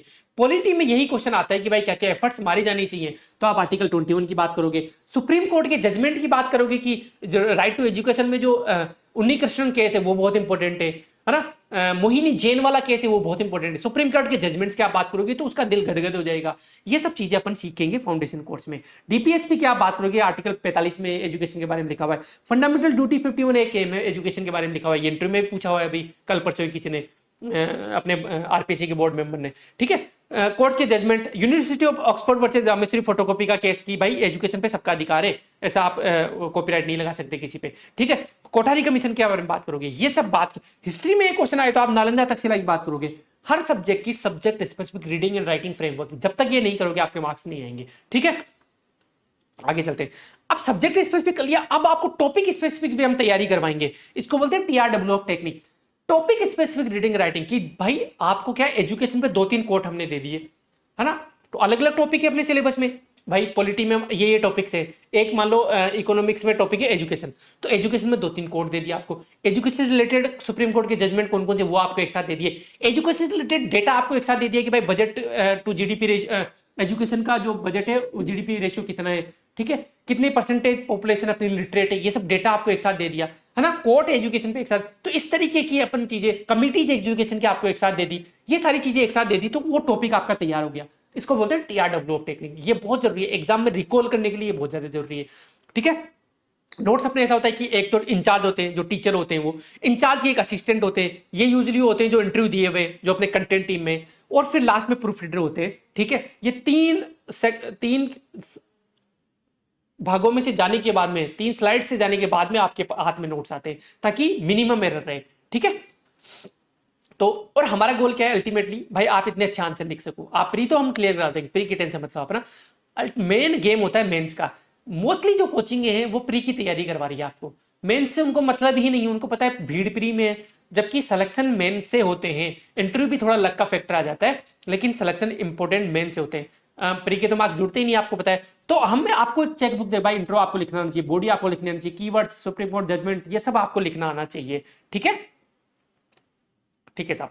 Sustainable development goal, table, map, ये सब तो इस तरीके के इतने अच्छे, ये अपने इनके आंसर चाहिए, अपने बच्चों के आंसर चाहिए। तो इस तरीके के अच्छे अच्छे आंसर आप लिख पाओ, तब जाके हम अपनी सक्सेस मानेंगे। ठीक है साहब। तो ये टीआरडब्ल्यू टेक्निक में आपको भाई इंट्रो दे दिया, कंक्लूजन दे दिया, एग्जांपल दे दिए, कोर्स दे दिए, कमिटी दे दी, फैसिलिटी दे दी, स्कीम दे दी, ऑर्गेनाइजेशन दे दी, क्वेश्चन आर्टिकल दे दी, कीवर्ड्स दे दिया टॉपिक के, सुप्रीम कोर्ट जजमेंट। अच्छा, ये सब चीजें हम, ऐसा नहीं कि मैं भाई यार इतनी सारी चीजें करवा पाएंगे कि ये लोग नए लोग हैं, ये सब चीजें हमने कर रखी है, 2 साल से हम कर रहे हैं मेंस के बच्चों के लिए, सब कुछ रेडी है। इसको बोलते हैं वीआईपी प्रोग्राम अपना, है ना, ये सब वीआईपी प्रोग्राम में हम देते हैं। ये सब चीजें हमने, नोट्स वगैरह सब रेडी है अपने। आंसर राइटिंग कलम, 3 साल से आंसर राइटिंग सेशन चला रहे। क्वेश्चन कैसे अटेम्प्ट करें ये हम सिखाते हैं आपको। क्वेश्चन सब्जेक्ट की डिमांड को कैसे हिट करें, भीड़ से अलग आंसर कैसे लिखे। क्यों? क्योंकि 15 आंसर आ रहे, सेम आंसर आएंगे तो आपको मार्क्स नहीं मिलेंगे। जैसे आपने थोड़ा सा अलग किया, आपको ज्यादा मार्क्स मिलेंगे। किसी को 3 मार्क्स मिल रहे हैं 10 नंबर में से, आपको 4 नंबर मिलेंगे। किसी को 5 नंबर में से 2 मार्क्स मिल रहे हैं, आपको 2.5 नंबर मिलेंगे। ऐसे ही बूंद बूंद से आपके 40, 50, 60 नंबर ज्यादा आ जाएंगे, और ऐसे ही कट ऑफ क्लियर होती है, ऐसे ही सिलेक्शन होता है, ऐसे रैंक आती है। ठीक है, याद करने की टेक्निक्स आपको बताएंगे, न्यूज़पेपर कैसे पढ़े, क्यों जरूरी है, एग्जाम में डायग्राम कैसे बनाएं, 10 मार्कर में इंट्रो कंक्लूजन, हर चीज को हमने ब्रेक डाउन किया हुआ है। इंजीनियर्स का काम ही होता है कि कोई भी प्रॉब्लम होती है उसको ब्रेक डाउन करो, है ना, हमें तो सिखाया यही जाता है। ठीक है, तो ये राजारस की वेबसाइट आपको स्क्रीन पे दिख रही होगी भी, ऐसी वेबसाइट आपको किसी भी कोचिंग से कंपेयर कर लो आप। तो मैं आरपीसी छोड़ो, मैं तो यूपीसी की कोचिंग से भी आपको कंपेयर कराऊंगा। इतनी सुलझी हुई इस तरीके की वेबसाइट जहां पे कंटेंट इतना कुछ हो, मिल जाए तो मुझे बताना। या I am not saying all these things out of ego, और मतलब ऐसा कि भाई मेरा बहुत तगड़ा पर्सनल अचीवमेंट है ऐसा कुछ। बस ये कि भाई हमारी टीम मेहनत कर रही है, 3-4 लोग सिर्फ इस पे बैठा रखे हमने कि भाई आप तो करो, बच्चे के लिए करो। तो जैसे मान लो आपका फाउंडेशन कोर्स में आपको राघव प्रकाश और बीके रस्तोगी कवर करनी है, पेपर 4 कवर करना है। आप आरएस मेंस में जाओगे, आरएस मेंस में जाने पेपर 4 में जाओगे, पेपर 4 बुक्स जाओगे। ठीक है, एक एक दिन का हमने टारगेट यहाँ पे दे रखा है कि डे 1 में आप पर्यायवाची शब्द कर लो, यहाँ से लेकर पेज नंबर पल्लव यहाँ से कर लो, आपके पास बुक रहेगी, वो पढ़ो, आप टेस्ट दे लो। यहाँ पे क्लिक किया तो यहाँ पे क्लिक किया, क्लिक, और ये टेस्ट दे लो। आपने 2-2 पर्यायवाची लिखे, यहाँ पे प्लस पे क्लिक किया तो यहाँ पे उत्तर खुल गया हर टॉपिक का। और यहाँ पे आप सबमिट भी कर सकते हो, नीचे देखो यहाँ पे बच्चों ने सबमिट भी कर रखे हैं, और एक दूसरे का रिव्यू भी करते हैं बच्चे, इस तरीके सबमिट भी कर रखा है। ये अपने ही स्टूडेंट है सारे ना। 90 डेज आंसर राइटिंग, आप वहां पे जाना, टेलीग्राम पे जाना, एक भी दिन हमने डिले नहीं किया। आंसर राइटिंग 90 आप देख ही रहे होंगे इतने दिनों से। कंटिन्यूटी के लिए मेहनत चाहिए होती है, कंटिन्यूटी के लिए टीम चाहिए होती है, डेडिकेशन चाहिए होता है। एक भी दिन, कौन है इस डोमेन में जो ये कर रहा है कि भाई 90 डेज फ्री आंसर राइटिंग करवाया, मतलब ही नहीं है मेन से लोगों को।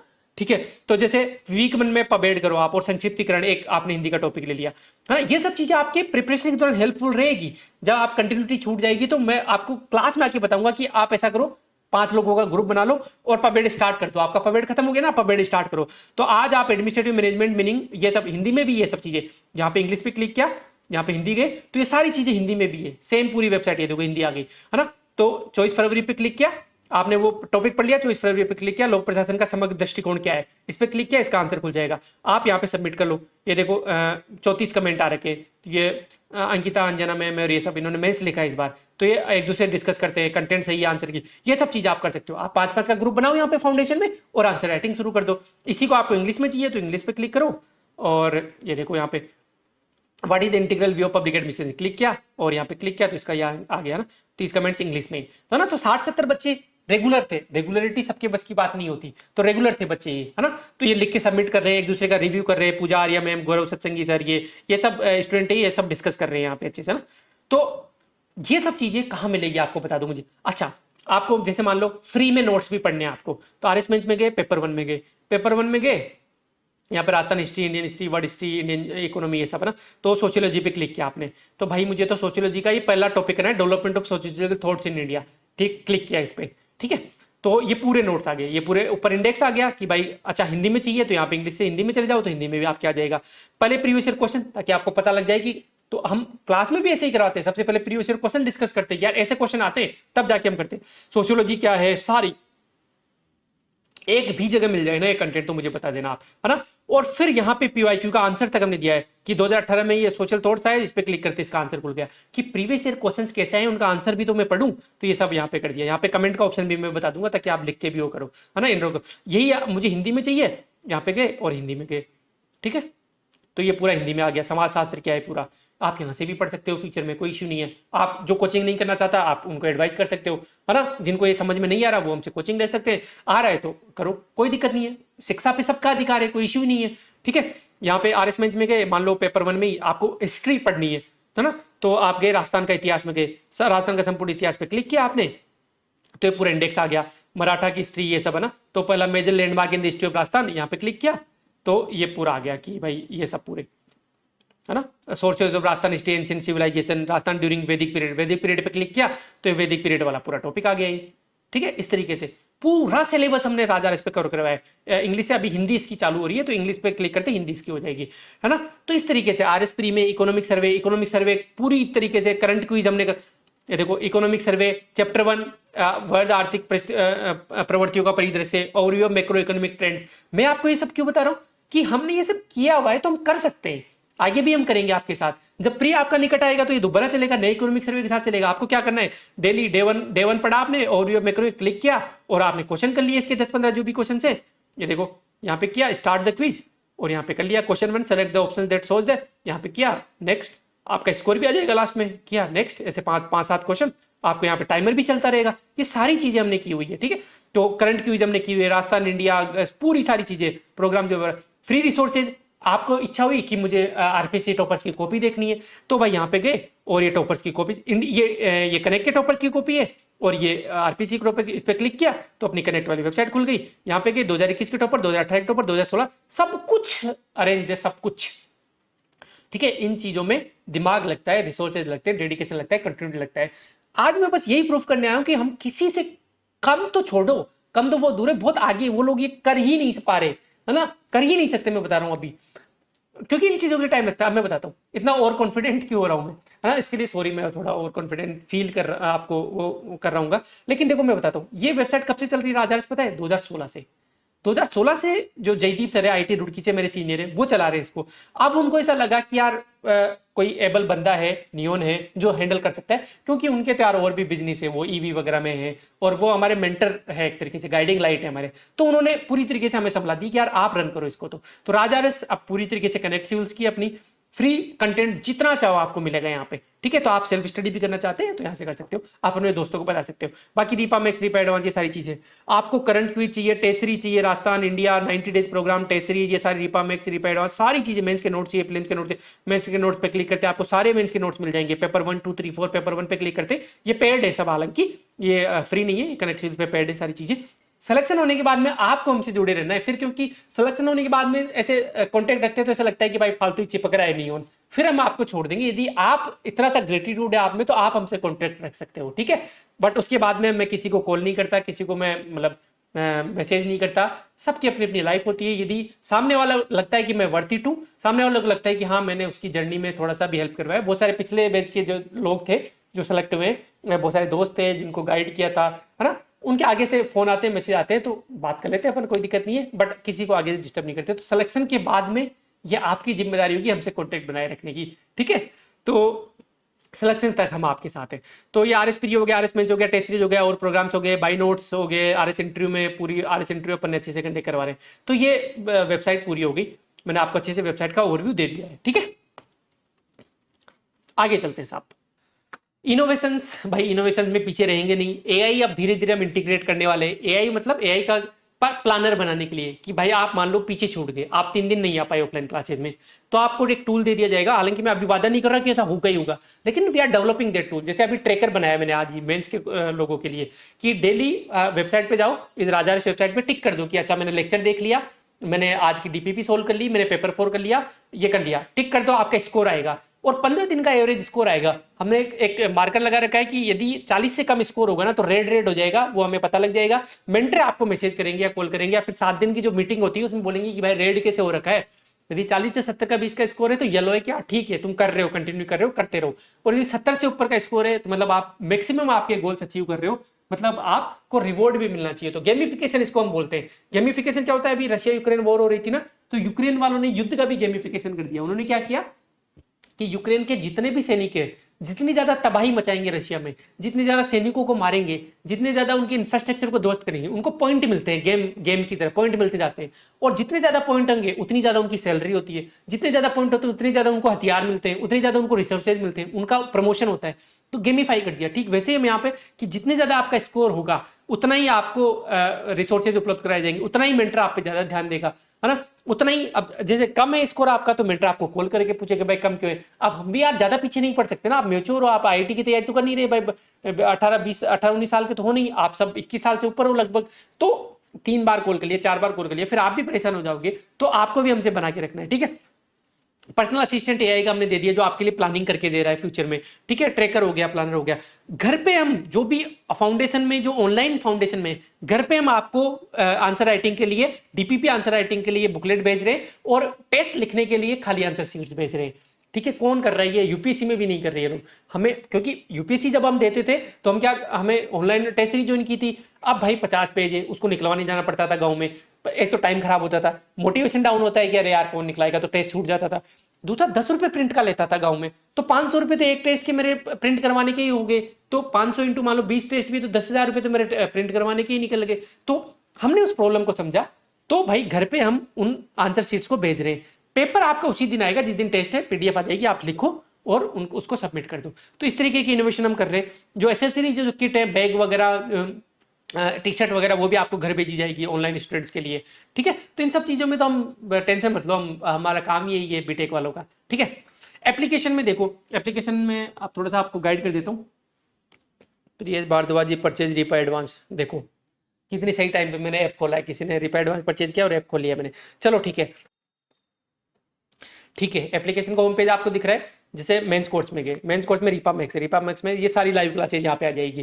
कंटेंट में अपन जाएंगे तो यहाँ पे अलग अलग फोल्डर बने हुए, पेपर 1 2 3 4। टेलीग्राम, ज्वाइन टेलीग्राम, इस पे क्लिक करते हैं आप टेलीग्राम ग्रुप पे चल जाओगे। रिक्वेस्ट सेंड करोगे आप तो हम एक्सेप्ट कर लेंगे। तो टेलीग्राम से अपना कम्युनिकेशन हमेशा बना रहता है, ठीक है। स्टडी सेशन, करंट अफेयर्स के वीडियो, जिसमें कलम प्रैक्टिस सेशन, जो आंसर राइटिंग की है वो इस पे, डीपीपी जिसमें पेपर 1 2 3 4। पेपर 1 में गए तो अकाउंट्स ऑडिटिंग पहला सब्जेक्ट हो गया अपना, 10 वीडियो हो गए, मैम की 10 वीडियो, यहाँ पे क्लिक करो, ये सारी 10 वीडियो आ गए, है ना। नोट्स अपने को अकाउंट्स ऑडिटिंग की चाहिए तो इस पे इंग्लिश पे नोट्स पे क्लिक करो, इंग्लिश के नोट्स खुल गए। यदि हिंदी पे नोट्स पे क्लिक करो तो हिंदी के नोट्स खुल गए। इस तरीके से आप डाउनलोड भी कर सकते हो, प्रिंट भी ले सकते हो। एक्सपोर्ट पे क्लिक करते ही ये डाउनलोड हो गया, तो इस तरीके से ये डाउनलोड हो गया, ठीक है।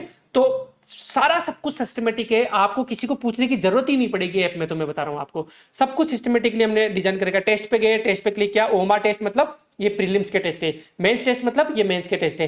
व्यू रिजल्ट पे क्लिक किया, रिजल्ट देखा, आपके कितने मार्क्स आए, कितने में से मार्क्स आए। रिमार्क भी हम डालते हैं कि भाई बढ़िया कर रहे हो, खराब कर रहे हो, क्या करना है। रिजल्ट की पीडीएफ आप देख सकते हो, नीचे स्क्रॉल करोगे तो सेक्शन वाइज मार्क्स आपको आ जाएंगे। टॉप रैंकर्स पे आप क्लिक करोगे तो टॉप 20 रैंकर आ जाएंगे। इसमें तो अभी एक मैंने एक्सपेरिमेंट किया था, नियन भाई आ रहा है, ठीक है। और आप कॉल भी कर सकते हो 9352179495 पे, इस पे क्लिक करते हैं आपका कॉल भी चले जाएगा हमारे पास कि यार कॉपी में आपकी कोई भी दिक्कत होती है कि सही से चेक नहीं हुई, या फिर मेरे इसमें मार्क्स क्यों कटे, तो आप कॉल भी कर सकते हो हमारे मैनेजमेंट को। तो इस तरीके से सारा सब कुछ अरेंज है, टेंशन लेने की जरूरत नहीं है। एप्लीकेशन तो बहुत स्मूथ है, बढ़िया चल रहा है ना। न्यूज़ वगैरह आप डेली न्यूज़ वगैरह देख सकते हो यहाँ से, ठीक है। तो इस तरीके से होता है। माई कोर्सेज में जाके आपके सारे कोर्सेज आ जाएंगे, डाउनलोड्स हो गए। चैट आप कर सकते हो हमारे यहाँ से, हालांकि टेलीग्राम पे हमारा सपोर्ट बहुत स्ट्रॉन्ग होता है, लेकिन आप यहाँ पे चैट भी कर सकते हो, ठीक है। तो इस तरीके से होता है अपना पूरा। नोटिफिकेशन आपका आ जाता है, कॉपी चेक होती है आपकी तो उसका नोटिफिकेशन आ जाता है, कोई भी क्लास लाइव होती है उसका नोटिफिकेशन आ जाता है, कोई भी कंटेंट ऐड हम करते हैं उसका नोटिफिकेशन आपके पास आ जाता है, ठीक है। तो इस तरीके से सारा ऐप मैंने आपको समझा दिया है। आगे चलते हैं साहब, सपोर्ट सिस्टम क्या क्या रहेगा। ट्रैक शीट हम बना रहे हैं, आपके लिए बना देंगे। डाउट सॉल्विंग के लिए, ऑफलाइन के लिए तो दिक्कत है ही नहीं, आप आओ यहाँ पे, कोई ना कोई टीचर आपको मिलेगा ही मिलेगा। ग्रुप डिस्कशंस वगैरह आप कर सकते हो, एक रूम अलग से ही लाइब्रेरी की तरह, आप वहाँ पे आके सारे दिन बैठ भी सकते हो, कोई इशू नहीं है, ठीक है। तो रूम वगैरह मैं आपको दिखा देता हूँ। अभी नई बिल्डिंग ले ली है हमने। ये वाली जो बिल्डिंग में शूट कर रहा हूँ ये एडमिनिस्ट्रेटिव पर्पज के लिए रहेगी, यहाँ पे इंटरव्यू वगैरह होते हैं, ऑफिस वगैरह है। और इसके जस्ट सामने हमने बिल्डिंग ले ली, उसमें एक क्लासरूम है, ये क्लासरूम पूरा रेडी कर दिया है हमने। और ये दूसरा क्लासरूम है और एक लाइब्रेरी है, ठीक है। 86 इंच का बोर्ड लिया है, बहुत बड़ी स्क्रीन है बोर्ड की, जो मैक्सिमम आता है 86 इंच ही आता है। तो सब खर्चा तो अपन फुल करते हैं, खर्चे अभी कमाना नहीं है, कमाएंगे जब आप सेलेक्ट हो जाओगे, उसके बाद में भीड़ आएगी उससे कमाएंगे, ठीक है। कमाना है, बिल्कुल कमाना है। और ये भी अपना एडमिनिस्ट्रेटिव ऑफिस है, इसके जस्ट सामने जो एकेडमिक ब्लॉक होगा, यहाँ पे ऊपर टेस्ट सीरीज होती है और ये ऊपर हॉल खाली है, यहाँ पे भी आप बैठ सकते हो, ठीक है। चले आगे। मेंटर्स का 24 आवर्स में आपको रिप्लाई आ जाएगा। मेंटर की आपको टेलीग्राम आईडी दी जाएगी, फोन नंबर आपको नहीं दिए जाएंगे क्योंकि उनकी भी पर्सनल लाइफ होती है। तो आपको 24 आवर्स में रिप्लाई मिल जाएगा। यदि नहीं मिलता तो मैं अपनी भी टेलीग्राम आईडी दूंगा, आप मुझे मैसेज कर सकते हो, 1-2 दिन में मैं रिप्लाई कर देता हूं और मेंटर से आपकी बात हो जाएगी। कोई भी आपको इश्यू हो, कोई भी आपसे बदतमीजी करता है, कोई भी आपसे गलत व्यवहार कर रहा है, कोई भी आपको ऐसा लग रहा है कि भाई ये टीचर मुझे नहीं पसंद, कभी आपको लगता है कि यार मैं खुद अपने साथ जस्टिस नहीं कर पा रहा या नहीं कर पा रही, आपकी कोई पर्सनल प्रॉब्लम है, वी आर ऑलवेज देयर। ठीक है, आप ये ट्रस्ट कर सकते हो हमारे ऊपर। हाँ, ये तो हो गई पढ़ाई वाली बातें, है ना। उसके अलावा एक नई सीरीज अब लेके आ, क्योंकि अब मैं थोड़ा रिलेटिवली फ्री हूँ, टीम बन गई है बड़ी, मैं एथिक्स और इकोनॉमी पढ़ाऊंगा। मुझे पहले मल्टीपल सब्जेक्ट पढ़ाने पड़ते थे, बिहेवियर भी पढ़ाना पड़ता था, केमिस्ट्री पढ़ाना पड़ता था। ठीक है, तो अब मैं थोड़ा रिलेटिवली फ्री हूँ, तो अब एक नई सीरीज में अपन बात करेंगे जिसमें अपन लाइफ की चीजों के बारे में बात करेंगे, क्लास में बात करेंगे, यूट्यूब पे बात करेंगे। जैसे फॉर एग्जाम्पल पेरेंट्स के बारे में बहुत सारे बच्चों का मैसेज आता है कि भाई जब पिछली बार प्रीलिम्स था तो एक बच्ची थी, वो रोने लग गई आके। क्यों रोने लगी? कि मेरे पेरेंट्स बोल रहे हैं कि 130 अटेम्प्ट करो 150 में से। एंड आई वाज लाइक कि आपके पेरेंट्स क्या करते हैं, सिलेक्टेड वगैरह है क्या? कि नहीं, कुछ नहीं करते हैं, मतलब सिलेक्टेड नहीं है, बाकी अपना जॉब करते हैं नॉर्मल। मैंने कहा कि उनको कैसे पता कितने अटेम्प्ट करने, कि वो ऐसे कि भाई लगता है उनको कितने करने चाहिए। तो पेरेंट्स का क्या कितना रोल होना चाहिए, पेरेंट्स के प्रेशर में आपको कितना कम करना चाहिए, उनकी कितनी बात आपको माननी चाहिए, इस पे भी हम आपके सेशंस लेंगे, है ना। ये रियल लाइफ इश्यूज हैं, आते हैं, इनके कारण सिलेक्शन रुक जाता है, बिलीव मी। तो इन पे भी अपन बात करेंगे। एक रेशनलिटी वर्सेज रेस्पेक्ट का वाली बात अपन करेंगे हमेशा, कि हमें अपने पेरेंट्स की रेस्पेक्ट करनी चाहिए, लेकिन we should never lose our rationality. हमारी तार्किक क्षमता, जो अपनी सोचने समझने की क्षमता है, वो कभी लूज नहीं करनी चाहिए। हमें ब्लाइंड फॉलो नहीं करना चाहिए किसी को भी, चाहे वो पेरेंट्स हो, चाहे टीचर हो, चाहे कोई नेता हो, चाहे कोई एसडीएम हो, कोई भी हो, है ना, कोई भी रिलीजियस लीडर हो, कभी भी ब्लाइंड फॉलो नहीं करना है उनको। अपनी रेशनलिटी, अपनी तार्किक शक्ति, अपनी बुद्धिमत्ता हमेशा काम में लेनी है। हाँ, रेस्पेक्ट जरूर करनी है उनकी। क्यों? क्योंकि वो हमारे माँ बाप है, उन्होंने हमको जन्म दिया है। ठीक है, तो इस पे अपन बातें करेंगे कि कहां कैसे उनको अपोज करें, कैसे उनको समझाएं। ठीक है, रिजर्वेशन पे जैसे वीडियो अपना रिजर्वेशन पे अपन बात करेंगे कि यूजुअली क्या होता है कि जिसके पास रिजर्वेशन है वो तो डिफेंड करता है कि रिजर्वेशन जरूरी था, जिसके पास रिजर्वेशन नहीं है, जनरल ओबीसी का इंसान, वो रिजर्वेशन को अपोज करता है। नहीं, ऐसा नहीं होना चाहिए। आपको तार्किक तर्क करना आना चाहिए कि भाई रिजर्वेशन इसलिए जरूरी है और रिजर्वेशन में ये खामियां हैं, ये रिफॉर्म लानी चाहिए। आप सब कैटेगराइजेशन की आप बात करो, आप क्रिमिनल की बात करो, ये सब चीजों की अपन बात करेंगे। आप चाय की थड़ी पे भी बैठोगे, आप कनेक्ट सिल्क के स्टूडेंट हो तो अलग से लग जाओगे कि यार ये बंदा यार कितना सही है यार। मोदी जी को लोग या तो क्रिटिसाइज करेंगे या फिर उनके फैन होंगे, कोई बीच वाला बंदा मिलता ही नहीं है जो यार ये बोले कि नहीं यार ऐसी बात है। ये काम मोदी जी ने तगड़े करवाए भाई। देखो 70 साल की गवर्नमेंट में स्वच्छ भारत मिशन क्यों नहीं आया, ये हमारी खामियां है। टॉयलेट हमें 21वीं सदी में बनाने पड़े, ये बहुत गलत बात है ना। तो हम इसमें भाई साहब मोदी जी की बिल्कुल वो करेंगे, बड़ाई करेंगे। लेकिन जब ये वाली बात आती है कि यार फ्रीडम ऑफ प्रेस की बात आती है, जब ये वाली बात आती है तो हम यार मोदी जी को क्रिटिसाइज करेंगे, सीधी सी बात ये। ये तार्किकता हमें डेवलप करनी चाहिए, ये ऑफिसर एटीट्यूड हमें डेवलप करना है। ये कब होगा? जब फाउंडेशन कोर्स में अपन ऐसी बातें करेंगे, ऐसी तार्किक क्षमता हम डेवलप करेंगे। ठीक है, ये हमें लाइफ में भी बहुत सक्सेसफुल बनाता है। मैं अब आजकल जैसे मेरा बहुत लोगों से मिलना होता है, मैं एक दिन गया था, तो मैं नाम ऑफकोर्स नहीं लूंगा, कांग्रेस के बड़े लीडर है और रिटायर्ड है, सर्विस से रिटायर्ड है। तो सर्विस से रिटायर होने के बाद में ऐसे मिल जाते हैं उनको, तो सीनियर आरएस ऑफिसर रहे हुए। एंड ही वाज लाइक कि जाते जाते टाइम तो मैंने उनको ढोक दिया, आते टाइम मैंने उनको नमस्कार भी नहीं किया। मतलब बहुत इमेच्योर थिंकिंग, क्योंकि वो कांग्रेस में है तो मोदी हरामी है, मोदी ये है, मोदी वो। It's not the way. आप किसी इंसान को इस तरीके से क्रिटिसाइज नहीं कर सकते, उसके आइडियोलॉजी को आप क्रिटिसाइज करो। ठीक है, आप उनके जो काम करने के तरीके उनको क्रिटिसाइज कर सकते हो। आपका क्रिटिसिज्म का तरीका भी कंस्ट्रक्टिव होना चाहिए। एक लिमिट है, वो आपको कभी क्रॉस नहीं करनी चाहिए। वो इंसान 60 साल के, लेकिन कोई रेस्पेक्ट नहीं है मेरे मन में उनकी। क्यों? क्योंकि मैं एक रेशनल आदमी हूं। ऐसा नहीं कि हर बड़े इंसान की हमें इज्जत करनी चाहिए। अच्छा, इसका मतलब ये नहीं कि मैं उनकी डिसरेस्पेक्ट करके आ गया, नहीं। मैं उनको 2.5 घंटे सुना, उन्होंने मुझे मैं काम तो किसी और से किया था, लेकिन उन्होंने मुझे बहुत पकाया। He was thinking that he might change my ideology, but मेरी तो कोई पॉलिटिकल आइडियोलॉजी है ही नहीं, मैं तो न्यूट्रल इंसान हूं, मैं तो बात को बात करने वाला इंसान हूं। बट उन्हें ऐसा लगा तो उन्होंने 2.5 घंटे मुझे पकाया, मैं आराम से सुनता रहा, कोई दिक्कत नहीं है। ये मेरी गलती थी कि मैं उनके पास गया था, तो उनको पूरा अधिकार है मुझे पकाने का। मैं बाद में जो भी अपना काम हुआ उठ के आ गया। ठीक है, तो लेकिन ये मेच्योरिटी आपको दिखाता। मैं चाहता हूं कि यार आप एक ऑफिसर बनो तो मतलब ऑफिसर क्वालिटीज आप में होनी चाहिए। हम चाहते हैं कि यार आप रिटायर्ड भी हो तो यार आप में एक मतलब इंटीग्रिटी होनी चाहिए कि यार मैं ऐसा नहीं कि मैं कांग्रेस में हूं तो मैं बीजेपी को माइंडलेसली क्रिटिसाइज करूंगा। जैसे उनका एक क्रिटिसिज्म था कि भजनलाल जी शर्मा से एक गलत सेंटेंस निकल गया था मुंह से कि अनपढ़ आदमी चला रहा है। भाई ऐसे तो फिर राहुल गांधी के बारे में बोल सकते हैं, ऐसे तो हम मोदी जी के बारे में बोल सकते हैं, किसी के बारे में बोल सकते हैं। गलतियां होती है, केजरीवाल जी से भी गलतियां होती है। तो that should not be a parameter to जज योर पॉलिटिशियंस। आप रियल मुद्दे डिस्कस करो ना, आप डिस्कस करो कि विकास किधर जा रहा है, उसमें क्रिटिसाइज करो, हम आपका साथ देंगे। आप सॉरी आप डिस्कस करो कि यार सड़कें क्यों नहीं बन पा रही, आप डिस्कस करो कि भाई इसरो की डायरेक्शन किधर जा रही है। ऐसा ऑफिसर हमें बनाना है आपको, ठीक है। तो ये हमारा लॉन्ग टर्म गोल है। और आई थिंक अब हम इस इतने मेच्योर हो गए 3 साल में, इतना हमारे पास टाइम होगा कि अब हम आपसे बैठ के ये सब बातें कर सकते हैं। 1 घंटे 45 मिनट की क्लास के बाद में 15 मिनट हम आपको पॉलिटिकली मेच्योर बना सकते हैं, हम आपको एडमिनिस्ट्रेटिवली मेच्योर बना सकते हैं, हम आपकी पर्सनालिटी डेवलपमेंट कर सकते हैं, ताकि आप इंटरव्यू रूम में भी बैठो तो ऐसा नहीं कि आपने माइंडलेसली किसी पर्टिकुलर पॉलिटिकल पार्टी को क्रिटिसाइज कर दिया। वो भी जान जाएंगे कि यार आप तो बायस्ड हो, आप तो इमेच्योर हो यार, है ना। क्योंकि प्रशासन में जाने के बाद में आप ऐसा नहीं कर सकते। वो तो खैर रिटायर्ड मेंबर इसलिए कर दिया उन्होंने, है ना, समझ रहे हो आप। तो ये नहीं करना है अपने, इनहेरेंटली नहीं करना है अपने को ये सब चीजें। रिप्लाई नहीं आता, जैसे आप किसी को मैसेज करते हो, किसी बड़े आदमी को, किसी एसडीएम को मैसेज कर रहे हो, आईएएस को मैसेज कर रहे हो, किसी कोचिंग के बड़े हेड को मैसेज कर रहे हो, रिप्लाई नहीं आता तो 80% गलती आपकी है। वो भी हम सिखाएंगे कि किस तरीके से मैसेज को फ्रेम किया जाए कि रिप्लाई आ जाए, किस तरीके से बॉडी या सब्जेक्ट को बनाया जाए कि सामने वाला बाध्य हो जाए रिप्लाई करने के लिए। मैं गारंटी के साथ बोल सकता हूं, कितने भी बड़े आईएएस की मुझे नंबर दे दो व्हाट्सएप, मैं उनको रिप्लाई के लिए मजबूर करूंगा। लिंक्डइन पे मैं ऐसे ऐसे मैसेजेस करता हूं बड़े बड़े लोगों को जो बहुत फेमस है, उनके रिप्लाई आते हैं, क्योंकि मैसेज फ्रेम करने की कला होनी चाहिए बस, है ना। ऐसा नहीं कि हेलो सर, हाई सर, ऐसे रिप्लाई नहीं आते, हाई मैम नहीं आते, उनके पास लाखों मैसेज आते हैं, क्यों करेंगे वो। तो ये सब चीजें, कल को आप बिजनेस में भी जाते हो तो आपको बड़े बड़े लोगों से कांटेक्ट बनाने पड़ेंगे लिंक्डइन वगैरह पे, आप किस तरीके से रिप्लाई करो, ये सब चीजें अपन सीखेंगे। तो लाइफ की जर्नी को हम सीखेंगे, बहुत सारी चीजें, rationality versus respect, grief versus gratitude, people versus power, बेरोजगारी वर्सेस लाचारी। आप बेरोजगार हो सकते हो लेकिन आप लाचार कभी नहीं हो। आपको कभी भी इस जर्नी में पैसों की कमी नहीं आने देंगे हम, है ना, कि आप किस तरीके से 2-5 हजार रुपए बिना अपनी पढ़ाई को इफेक्ट किए हुए कमा सकते हो। बहुत सारे टूल्स है ऑनलाइन यार, आधा घंटा दे दो उनको, आपके डेली के आ जाएंगे 500-700 रुपए, हो जाता है काम। 7 किसी आपको बढ़िया काम हो जा रहा है। 500 रुपए भी कोई दे रहा है तो 15,000 रुपए होते हैं, 15,000 रुपए में आपका खर्चा निकलता है पूरा आधे घंटे देने में। और ऐसा काम जो आपकी तैयारी में भी आपको फायदा कर रहा है। बहुत सारी चीजें होती है ना। एडिक्शन, बहुत सारी चीजें, एडिक्शन, आप एडिक्ट हो जाते हो। इवन पोर्न एडिक्शन की मैं बात करूं तो पोर्न देखना गलत है या सही है, कितना देखना नहीं यार, खुल के मतलब आप मेच्योर हो यार। क्योंकि मुझे पता है ना, ये सब चीजें मैंने सहन की हुई है। 12th में जब मैं था कोटा में, तो बॉडी में फिजिकल चेंजेस होते हैं, किशोरावस्था में हम आते हैं, मुझे पता ही नहीं था कि ये चेंजेस नॉर्मल है। और मेरी 1-1.5 महीने पढ़ाई खराब हुई, मैं टेंशन में रहता था कि यार ऐसा क्यों हो रहा है मेरी बॉडी में, यार ये तो गलत हो रहा है, क्या मेरे बीमारी है क्या।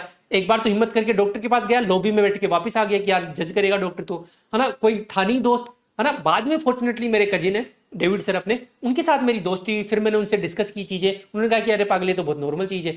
तो वी डोंट वांट कि भाई आप सिर्फ इसलिए टेंशन में रहो कि यार कहीं मैं गलत तो नहीं कर रहा। इन चीजों पे अपन लिमिट में, लेकिन लिमिट कभी क्रॉस नहीं करेंगे अपन, है ना। लिमिट में रह के जितना जरूरी है, जितना हमारी लाइफ को नेगेटिवली इंपैक्ट करने के लिए, नेगेटिव इंपैक्ट से बचाने के लिए जरूरी, उतना ही हम डिस्कस करेंगे। क्योंकि संस्कृति संस्कार भी जरूरी है इन चीजों में, ठीक है। हम कभी लिमिट क्रॉस नहीं करेंगे।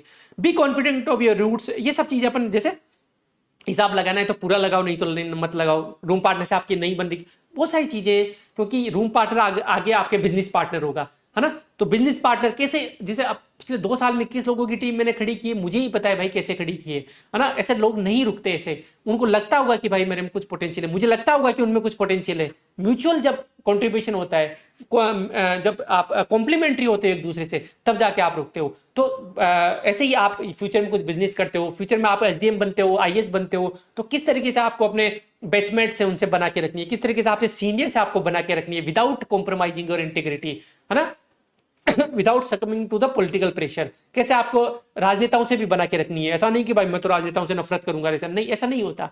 वो भी पॉलिटिकल रिप्रेजेंटेटिव है, वो भी जनता के रिप्रेजेंटेटिव्स हैं, उनकी भी रेस्पेक्ट जरूरी है। लोकतंत्र के नेतृत्व करता है वो, उनकी रेस्पेक्ट करना हमारा धर्म है, अधिकार, उनका अधिकार है कि हम उनकी रेस्पेक्ट करें, ठीक है। सारी चीजों पे बात करेंगे, डिटेचमेंट पे बात करेंगे, है ना। बीएमडब्ल्यू चलाओ कोई दिक्कत नहीं है, लेकिन कभी साइकिल भी चलाना पड़े तो खुशी खुशी चलाएंगे। BMW चली भी जाए कभी तो कोई बात नहीं, हमें दुख नहीं होगा। BMW चलाना गलत नहीं है, 2 बीघा में घर बनाना गलत नहीं है, लेकिन जब कुटिया में भी रहना पड़े तो खुशी खुशी रहेंगे, 2 रोटी भी खाएंगे। इस तरीके की थिंकिंग डेवलप करनी है। उससे क्या है, दुख नहीं आएंगे आपके लाइफ में। आप डिटेच रहोगे कि भाई ठीक है, खूब कमाएंगे, मजे करेंगे, सही करेंगे, लेकिन किसी दिन चला भी जाए कोई दिक्कत नहीं है। ठीक है, अटैच रहने पे बहुत दुख आते हैं चीजों से। पोस्टिंग, आप किसी पर्टिकुलर रीजन में पोस्टिंग, बहुत दुख आते हैं। कोई दिक्कत नहीं है, जहां रखेंगे खुश रहेंगे बस, है ना। मेंटल, आपने देखा होगा बहुत बार SBI में जाना, बहुत सारे मैनेजर खुश खुश रहते हैं, है ना, बहुत भीड़ रहती है। जैसे मैं हमारे यहाँ NRI ब्रांच है, SBI की ब्रांच, वहां पे मैं गया, वो एक मैम है, बहुत खुश रहती है, कितनी भी भीड़ रहे खुश रहती है वो। ठीक है, मैं गया, जैसे ही मैं तो लाइन टूट के कि वो बोले कि सर 2 मिनट वेट कर लो आप, ना मैं बुलाती हूँ आपको। अच्छा अच्छा, मुस्कुराती हुई बोली। मैं पता है जाके बैठ के अपना काम करने लगे लैपटॉप खोल के, कि मैम जब बुलाएंगे तब जाऊंगा।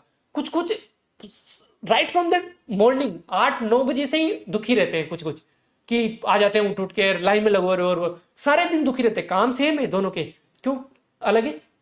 मेंटल उनकी स्टेटस अलग है, मेंटल उनका एप्टीट्यूड अलग है, सोचने की क्षमता उनकी अलग है। उनको किसी ने उसको किसी ने सिखाया नहीं कि भाई काम तो तुझे वैसे भी करना है भाई, तो खुश रह के कर लेना। खुश रह के तो किसी को प्यार से सबको जीता जा सकता है। प्यार से आप कल को SDM हो गए, प्यार से किसी को बोलोगे ना, किसी राजनेता को या किसी किसान को, कि एक काम करते हैं कल मिलते हैं, आज तो मैं थक गया, वो बेचारे ऐसे सोचेगा कि यार SDM साहब ने कितने प्यार से बात की, मैं काम होटल ले लेता हूँ, आज कल आ जाऊंगा। आप ऐसे बोलोगे ना कि टाइम हो गया अब नहीं है, तो वो चढ़ जाएगा। वो बोलेगा कि आजकल तो सब एम्पावर्ड है, सब लिटरेट है। केरला में जाके देखो, SDM की कोई वही नहीं है। क्यों नहीं है? क्योंकि सब लिटरेट, सब अपने अधिकारों को जानते हैं। तो वो चढ़ जाएगा आपके ऊपर, कैमरा खोल लेगा कि इतनी दूर से आया हूं, काम करना ही पड़ेगा, अभी तो 5:30 बजे 6 बजे का टाइम है ये सब। आप प्यार से उनको हैंडल करो ना, क्या दिक्कत है? प्यार से सब कुछ हो जाता है।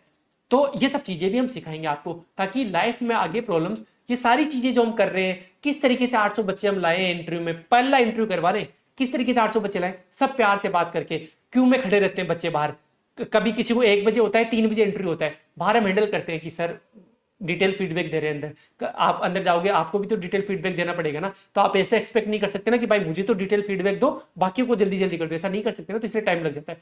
आराम से कुछ कुछ बंदा अखबार पढ़ने लग जाएगा, उसको हम कोई बुकलेट पकड़ा देंगे कि एक काम करो, आपने प्राइम बेच की बुकलेट पढ़ी, नहीं पढ़ी ना, तो इंटरव्यू की पूरी बुकलेट ही पढ़ो आप, तो बेटा बेटा पढ़ने लग जाएगा। उसका भी टाइम यूटिलाइज हो गया, हमारा भी टाइम हो गया, हमारा भी काम हो गया। इस तरीके से डील किया जाता है स्टूडेंट के साथ भी। तो ये सब चीजें आपको प्रशासन में कैसे डील किया जाना है, कल को बिजनेस करोगे कैसे डील किया जाना है, आपको अपने परिवार के साथ कैसे डील करना है, कल को आपको लव मैरिज ही करनी है, आपको ऐसा नहीं कि भाग के शादी करने, वह तरीका है। हम आपको सिखाएंगे उन चीजों में कि आप किस तरीके से आपको पेरेंट्स को कन्विंस कर सकते हो। इंटरकास्ट है तो भी कैसे कर सकते हो, कोशिश करो कि कास्ट में ही हो, क्योंकि जो कल्चरल रूट्स होती है, जो सोसाइटी होती है, वो बहुत स्ट्रॉन्ग होती है, वो बॉन्ड बहुत स्ट्रॉन्ग होना चाहिए आपका।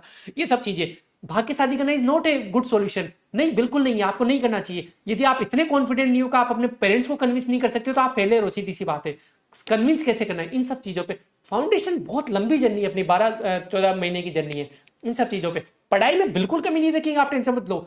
1 घंटे पढ़ाई, आधे घंटे पौन घंटे रगड़ाई, जिसमें आप ऑब्जेक्टिव क्वेश्चन सोल्व करोगे, वो करोगे, और फिर 10-15 मिनट आपके जो भी डाउट्स होते हैं या फिर जो लाइफ की चीजें, वो अपन डिस्कस करेंगे। ठीक है, एडिशनल हम क्या क्या चीजें देंगे, करंट अफेयर्स आपको एग्जाम के टाइम देंगे, कभी भी एग्जाम साइकिल में आप कभी रहोगे तो हम आपके साथ हैं। पीवाईक्यूज के सॉल्यूशंस बहुत जरूरी है, पीवाईक्यू करना, ठीक है, वो आपको क्लासेज में हम करवाएंगे। वैल्यू एडिशन मटेरियल हम आपको बाद में देंगे, जैसे मैंने राजा 100 डे प्रोग्राम और 90 डे प्रोग्राम बताया था, वो भी हम आपको फीचर में देंगे जब आपका मेंस आ जाएगा। ठीक है, प्रीलिम्स की स्ट्रैटेजी, कौन सा टॉपिक इंपॉर्टेंट है, कौन सा टॉपिक इंपॉर्टेंट नहीं है, सारी स्ट्रैटेजी हम डिस्कस करेंगे। क्योंकि प्रीलिम्स में तो अपने को कट ऑफ क्लियर करना है, ऐसा नहीं कि भाई जो सबसे ज्यादा इंपॉर्टेंट उसको भी इतना टाइम दे रहे हो, जो सबसे कम इंपॉर्टेंट है उसको भी इतना टाइम दे रहे हो, नहीं, इसको कम टाइम दो, इसको एक ही बार रिवाइज करो, इसको 3 बार रिवाइज करो, तो प्रीलिम्स के कट ऑफ क्लियर करने से कोई नहीं रोक सकता अपने को। ठीक है, तो ये सब चीजें भी अपन डिस्कस करेंगे। चलेंगे, नोट्स वगैरह अपने पूरे रेडी हैं। आपको लेक्चर शुरू होने से पहले ऑफलाइन वालों को तो प्रिंटेड मिल जाएंगे, ऑनलाइन वालों को पीडीएफ मिल जाएगी। ठीक है, ड्यूरेशन की बात करें तो 4 अगस्त से अपना फाउंडेशन चालू हो जाएगा, 4 अगस्त से चालू हो जाएगा, ये 4 अगस्त को मंडे, और जुलाई 2026, 25 गलत लिखा है, 2026 जुलाई 31 जुलाई तक अपन खत्म करने की कोशिश करेंगे। हो सकता है 1-2 महीने आगे चले जाए, लेकिन कोशिश करेंगे इसमें अपन खत्म कर दे। कोई मतलब नहीं है 18 महीने 3 साल खींचने का। क्यों? क्योंकि आप एक बार गूगल करके देखना, यूपीएससी के फाउंडेशन कोर्स 1 साल में खत्म करवा देते हैं, और यूपीएससी का सिलेबस तो इतना वास्ट है, जब वो लोग 1 साल में पूरा फाउंडेशन कोर्स खत्म करवा सकते हैं, तो हम क्यों नहीं करवा सकते भाई, हम भी करवा सकते हैं। ठीक है, आरएस का भी। डिटेल की मैं बात करूं तो डेली 5-6 घंटे क्लासेज होगी, शुरू में 2 क्लासेज होगी 4 घंटे की, उसके बाद में 5-6 घंटे क्लासेज होगी, 3 क्लासेज होगी। मॉर्निंग का बैच रहेगा ये 8:30 से लेकर 1-1:30 बजे तक। कोशिश करेंगे इसको 8 बजे कर ले और इसको 1 बजे ही छोड़ दे, क्योंकि फिर आपका लंच वगैरह छूटता है। 2 बजे तक यूजली मेस वगैरह में, पीजी वगैरह में लंच चलता है, तो 1 बजे आपको छोड़ दे ताकि आप जाओ और लंच वगैरह कर लो, ठीक है। डाउट डिस्कशन सेशन होगा बीच में, आधा घंटे, 10:30 से 11, आधा घंटे का गैप इसलिए दिया है, क्या आप डाउट वगैरह पूछ लो अपने टीचर से, ठीक है।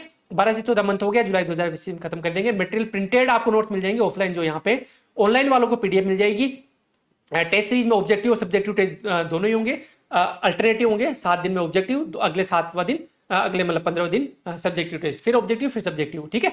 और बाकी जो मेंस के टाइम पे पूरे मेंस के टेस्ट होंगे, प्री के टाइम पे पूरे प्री के टेस्ट होंगे, ठीक है। डेली डीपीपी आपको मिलेगी प्री और मेंस की, वो आपको सोल्व करनी है वहां पे। जैसे फॉर एग्जांपल होगा क्या कि जैसे आज लेक्चर हो गया, आज लेक्चर में आपको 3 क्वेश्चन दे दिए जाएंगे, वो आप पढ़ो, अच्छे से याद करो। अब क्लास में आके दूसरे दिन लिखना है, क्योंकि घर पे तो आप चीटिंग वगैरह करते हो, क्लास में आपके दूसरे दिन आपको अटेम्प्ट करना है, क्योंकि हमें जैसे कोटा में डीपीपी करवाई जाती थी तो क्लास में ही करवाई जाती थी, ताकि हम चीटिंग नहीं करें और टाइम बाउंड करें, और फिर उसका बोर्ड पे डिस्कशन हो जाएगा। कोई शर्माने वाली बात नहीं आता तो कोई बात नहीं, आप करो, लेकिन उससे रिवीजन भी हो जाएगा कि कल क्या पढ़ा था, वो क्वेश्चन के थ्रू रिवाइज भी कर लिया, फिर आगे अपन नया कंटेंट पढ़ लेंगे, ठीक है। लाइब्रेरी है, आप बैठ के पढ़ सकते हो सारे दिन, कोई इशू नहीं है, आप अपना ग्रुप बना सकते हो। मेंटरशिप रहेगी, जैसे रिपब्लिक्स वाले बच्चों के लिए चल रही है, आप टेलीग्राम पे उन मेंटर्स को डाउट पूछ सकते हो। करंट अफेयर्स वगैरह हम देते रहेंगे आपको, ठीक है। फ्यूचर में क्या होगा, प्रीलिम्स की टेस्ट सीरीज जब भी आएगी, आपने एक बार फाउंडेशन कोर्स कर लिया, हम तो चाहते हैं फर्स्ट अटेम्प्ट में आप सेलेक्ट हो, लेकिन अनफॉर्चुनेटली नहीं हो पाते हो, तो आपका रिकॉर्ड हमारे पास रहेगा। फ्यूचर में कभी प्रीलिम्स की टेस्ट सीरीज आएगी, वो फ्री रहेगी आपके लिए।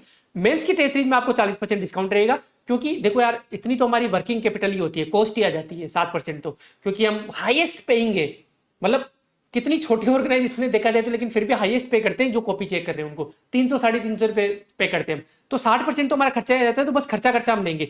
अभी जो ये टेस्ट सीरीज फाउंडेशन के साथ रहेगी वो तो साथ रहेगी, लेकिन फ्यूचर में मेंस वगैरह में आप यदि एक्स्ट्रा आप टेस्ट सीरीज ज्वाइन कर लेते हो तो आपको 40% डिस्काउंट रहेगा। मेंस का क्रेश कोर्स आप ज्वाइन करते हो फ्यूचर में, अभी मान लो जैसे अभी वैकेंसी आ गई और आपका फाउंडेशन कोर्स कंप्लीट नहीं हुआ, उससे पहले ही वैकेंसी आ गई, तो मेंस के क्रेश कोर्स में हम आपको फ्री एडमिशन दे देंगे, कोई इशू नहीं है। लेकिन एक बार फाउंडेशन पूरा हो गया 12-14 मंथ का, सब कुछ आपको अच्छे से हमने विदा कर दिया, उसके बाद में कभी फ्यूचर में आके आप यदि मेंस का क्रेश कोर्स करते हो तो आपको 70% डिस्काउंट रहेगा, सिर्फ 30% ही लेंगे, वो भी इसलिए क्योंकि उसमें टेस्ट सीरीज वगैरह होती है, उसका वर्किंग कैपिटल, उसका कॉस्ट हमारे पास काफी होता है, ठीक है। कोशिश करेंगे क्लासेज में पर्सनलिटीज वगैरह लाएं, 2-3 महीने में कोई एक पर्सनलिटी, जैसे पॉडकास्ट वगैरह हम देख लें, वहीं पे श्री श्याम सुंदर जानी जी हो गए, लक्ष्मण सिंह जी हो गए, लपोड़ा वाले जो हम किताबों में पढ़ते हैं एथिक्स वगैरह में, उनको मैं कोशिश करूंगा। मैं वादा नहीं कर रहा पूरा, लेकिन जो रिटायर्ड आईएएस होते हैं, आरपीएस होते हैं, आरएस होते हैं, सर्विंग आरएस होते हैं, जो दोस्त हैं आईएफएस हैं, जीतू वगैरह, वो आते रहेंगे आपके पास, मिलते रहेंगे आपसे, मोटिवेट करते रहेंगे आपको। बाकी जो पर्सनलिटीज है जो अच्छा काम कर रहे हैं, जिनको कोई रिकॉग्नाइज उतना नहीं करता, उनसे भी आपको इंटरेक्ट करते रहेंगे, उससे मोटिवेशन बना देता है, आपकी लाइफ को सही डायरेक्शन मिलती है, ठीक है। कंपनी संगत, देखो यूजुअली ऐसा बोला जाता है कि भाई आप यहां पे आने के बाद में किसकी संगत में रहते हो, ये बहुत डिपेंड करता है आपके सिलेक्शन पे, बिल्कुल 100% बात सकते हैं, लेकिन हम ये भी इंश्योर करेंगे कि आपके आसपास संगत वाले अच्छे ही हो। भाई 100 बच्चे आए मान लो अपने पास, 100 सारे तो अच्छे नहीं होंगे, कुछ तो भाई कुछ में तो दिमाग में कीड़ा भी होगा, लेकिन प्यार से उनको समझा के सब कुछ करवा के उनको भी अच्छी संगत वाला बनाना है हमें। ऐसा नहीं कि भाई जो अच्छे बच्चे हैं, यार अच्छे बच्चा जो आया उसको तो हर कोई पढ़ा लेगा, उसको तो हर कोई ट्रेन कर देगा। जिनमें कुछ कमियां हैं, जिनकी संगत पहले बिगड़ी हुई थी, हम उनको भी कोशिश करेंगे कि बेसिक एटिकेट सिखाया जाए। यार बहुत दुख होता है जब ऑनलाइन कोई क्लास चल रही होती है किसी बड़ी कोचिंग की, और वहां पे कमेंट में लिख रहे रहते हैं कि सीमा तू कैसी है, तेरा नंबर दे, इंस्टाग्राम आईडी दे। बहुत दुख होता है, क्यों? क्योंकि उन बच्चों को कभी सिखाया ही नहीं गया क्लास में कि यार ये अच्छा बिहेवियर नहीं है, ऐसे सीमा नहीं मिलेगी। सीमा मिलेगी जब आप ढंग से उनसे बात करोगे, सीमा मिलेगी जब आप पर्सनल टीम डेवलपमेंट करोगे।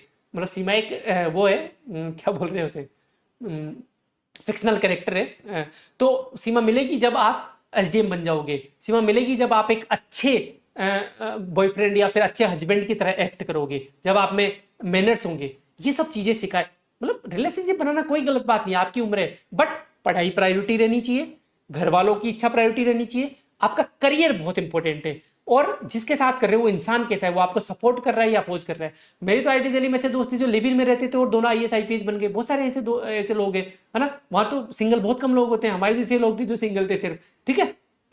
तो क्योंकि मैं कमिटेड था किसी और के साथ, ये बात मैं काट दूंगा ना, ये नहीं निकालनी चाहिए थी मुझे अपने मुंह से चलो कोई बात नहीं। तो समझ रहे हो? तो ये चीजें अपने को लाइफ में पीछे नहीं धकेलते हैं जब आप गलत इंसान से रिश्ता जोड़ते हो, जब गलत तरीके से आप रिश्ता जोड़ते हो। मैंने क्या कहा था, आज का लेक्चर मैं ऐसे बिल्कुल शांति से जो मैं चीजें अपने दिल में बातें वो सारी बताना चाहूंगा, कोई जल्दी नहीं है मुझे। तो ये सब चीजें अपन गेस्ट लेक्चर्स वगैरह हो गए, ये सारी चीजें अपन डिटेल में डिस्कस करेंगे बीच बीच में लेक्चर्स में, ताकि आप मोटिवेशन। क्लास 4 अगस्त को अपना पहला सब्जेक्ट इंडियन ज्योग्राफी रहेगा। अभिमन्यु सर जिनको 6-7 साल का एक्सपीरियंस है, नेट जेआरएफ है, एलएन की एक्स फैकल्टी है, वो लेंगे, बहुत अच्छी फैकल्टी है। और दूसरा सब्जेक्ट होगा वो एथिक्स होगा, ये मैं लूंगा। तो अपन इंटेक करते रहेंगे। 4 अगस्त को अपन मिलते हैं, ठीक है। जो भी सब्जेक्ट स्टार्ट होगा उसका पहले से ही आपको शेड्यूल मिल जाएगा कि यार 11 तारीख को ये होगा, 12 को ये होगा, 13 को होगा, 4 को होगा, 5 अगस्त को ये होगा, ठीक है। ताकि हमें भी एक डायरेक्शन मिलती रहे, हमें भी एक टारगेट मिलता रहे, आपको भी टारगेट मिलता रहे, ठीक है। मीडियम, दोनों मीडियम में स्लाइड्स होंगी, जैसे ऊपर एज ए मीन्स, नीचे साधन के रूप में लिखा हुआ है। देखो मीडियम का मैं सिंपल सी बात देता हूं, मीडियम का आपका डाउट हो तो जो मैंने आज डिस्कस किया अभी तक, कितना टाइम हो गया, 1 घंटा 25 मिनट हो गया। जितनी भी चीजें मैंने डिस्कस की, क्या आपको मीडियम की कुछ कमी लगी? मैंने इंग्लिश भी बोली है इसमें, मैं मीडियम में माध्यम नहीं बोल रहा, मीडियम बोल रहा हूं। यदि नहीं लगी, सब कुछ समझ में आ रहा है, तो आपको क्लास में भी 100% समझ में आएगा।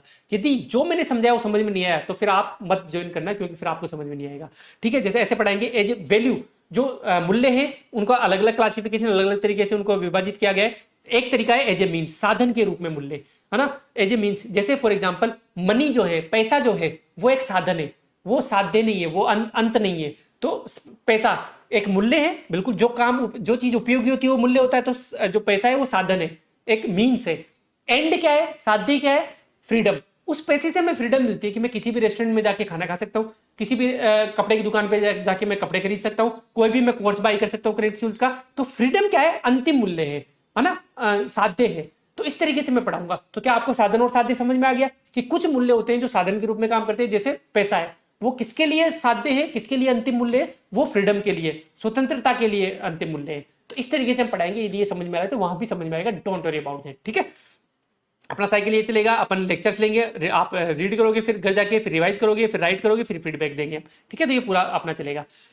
क्या क्या नहीं होगा, ये भी बात करना इंपॉर्टेंट है भाई। क्या नहीं होगा, रोट लर्निंग नहीं होगी। आप ये चाहो कि भाई लास्ट में मैराथन लगा दे 5 घंटे की, नहीं होगा ये, ठीक है। मैं तो वैसा इंसान हूं कि मैं चाहता हूं कि भाई 15 दिन पहले हम आपको कंप्लीटली फ्री कर दे, क्योंकि असली सिलेक्शन ऐसे ही होते हैं। चाहे यूपीएससी की किसी बड़ी कोचिंग में जाके देख लेना, आपको 1 महीने पहले कंप्लीटली फ्री कर देते हैं, क्योंकि 1 महीने आपका काम होता है वो।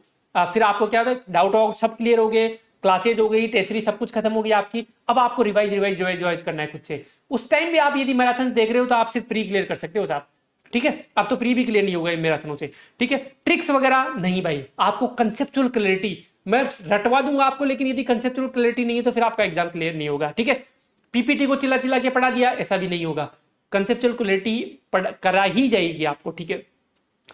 यदि आप इसे एक्सपेक्टेशन चाह रहे हो कि भाई होली के दिन नशे सी चढ़ गई रे, कुड़ी नशे से चढ़ गई रे, और दारू की बोतल हाथ में रम गाने गाएंगे, गुलाल उड़ाएंगे, ऐसा भी यहाँ नहीं होगा। बिल्कुल हम कल्चर की रेस्पेक्ट करते हैं, हम होली का दहन कर सकते हैं आपके साथ। हम होली में म्यूजिक, किसी म्यूजिशियन को बुला सकते हैं, जैसे बम रशिया हो गया, नौटंकी हो गया, धमाल हो गया, जो हम राजस्थान हिस्ट्री में पढ़ते हैं, इनके म्यूजिशियंस को हम फ्यूचर में बुला सकते हैं, है ना। खीर मोहन हम आपको खिला सकते हैं, लोकल जो फूड होते हैं, जो अपने गंगापुर सिटी का खीर मोहन हो गया, या फिर चिड़ावा के पेड़े हो गए, इस तरीके से हम आपको खिला सकते हैं, राजस्थान के कल्चर को प्रमोट करने के लिए, अपना जुड़ाव बनाने के लिए। लेकिन ये सब होली हुड़दंग वगैरह नहीं होगी हमसे, ठीक है। बिल्कुल होलिका दहन होनी चाहिए, होगी जब होगी। तो समझ रहे हो ना, कल्चर से हम जुड़ेंगे, हम हुड़दंग नहीं करेंगे, ठीक है। पॉलिटिकल डिस्कशन कभी नहीं होगा, ये पार्टी अच्छी है, ये पार्टी खराब है, बिल्कुल नहीं होगा। पॉलिटिकली न्यूट्रल हम रहेंगे। पॉलिटिकल साइंस हम आपको पढ़ाएंगे, ओपिनियन डेवलप करना हम सिखाएंगे आपको। हम किसी को हेट करना, किसी के प्रति नफरत करना, किसी पॉलिटिकल पार्टी से, किसी इंसान से हम नहीं सिखाएंगे भाई आपको, ठीक है। अदर एग्जाम्स की बात करें, यदि आप इस उम्मीद से आए हो कि भाई आपके यहाँ फाउंडेशन कर लूं तो मेरा ऐसा ही हो जाएगा, ये और हो जाएगा, पटवारी हो जाएगा, तो इस उम्मीद से मत आना। हाँ ये हो सकते हैं, क्योंकि इनका एग्जाम का पैटर्न सिमिलर सा है, वो अलग बात है, लेकिन हमारा फोकस प्योर आरएस और यूपीएससी पे रहेगा। हाँ ये मैं बोल सकता हूं कि आरएस यहाँ पे करने के बाद में, आरएस जिस दिन सेलेक्ट हो जाओगे आप यूपीएससी की सेल्फ स्टडी कर सकते हो, आपको बिल्कुल प्रॉब्लम नहीं आएगी। सेल्फ स्टडी को एनालाइज करने का क्या तरीका पता था कि कोई भी कोचिंग के आप टेस्ट सीरीज लगा लेना, आप बढ़िया टॉप रैंक्स में रहोगे। क्यों? क्योंकि कंसेप्चुअल क्लैरिटी आपकी अच्छे से हो जाएगी, एनालिटिकल अप्रोच आपकी डेवलप हो जाएगी, जो कि यूपीएससी की डिमांड है। आरपीसी भी यूपीएससी की तरफ जा रहा है, ऑलमोस्ट चला ही गया है। तो इस आप उम्मीद से आ सकते हो कि बिल्कुल यूपीएससी की फ्यूचर में तैयारी करने की आपको जरूरत नहीं पड़ेगी। आप यूपीएससी के नोट्स पढ़ के हमारे जो फ्यूचर में यूपीएससी में भी जाएंगे 1 साल बाद में, तो नोट्स पढ़ के आपका काम हो जाएगा। ठीक है, तो छोटे एग्जामों की हमारी एक्सपर्टाइज नहीं है, छोटा नहीं है मतलब एग्जाम अलग एग्जाम है, सॉरी छोटा वर्ड मुझे यूज नहीं करना चाहिए था। तो जो एसआई हो गए या फिर पटवारी हो गए, यूआर हो गए, रीट हो गए, इनमें हमारी एक्सपर्टाइज नहीं है, हमने कभी भी इन पे काम नहीं किया है, हमने कभी भी इनके एग्जाम में हम नहीं बैठे, तो हम इनको नहीं पढ़ा सकते। हम आरएस प्री मेंस इंटरव्यू तक गए हुए हैं, हम यूपीएससी प्री मेंस इंटरव्यू तक गए हुए हैं, तो हम वही आपको गाइड कर सकते हैं। ठीक है, हमारे पास जो टीचर है वो इन्हीं एग्जाम्स के सिलेक्टेड लोग हैं। ठीक है, देखो जैसे भरतपुर एसपी मृदुल कच्छवा ने किया होली डांस, तो आपको एसडीएम बनने के बाद में, आपको ऑफिसर बनने के बाद में डांस करना पड़ेगा। तो भरतपुर में कौन सा डांस होता है, बमरसिया होता है, जो भी होता है, वो आपके कल्चर को हम इनकलकेट करने की कोशिश करेंगे।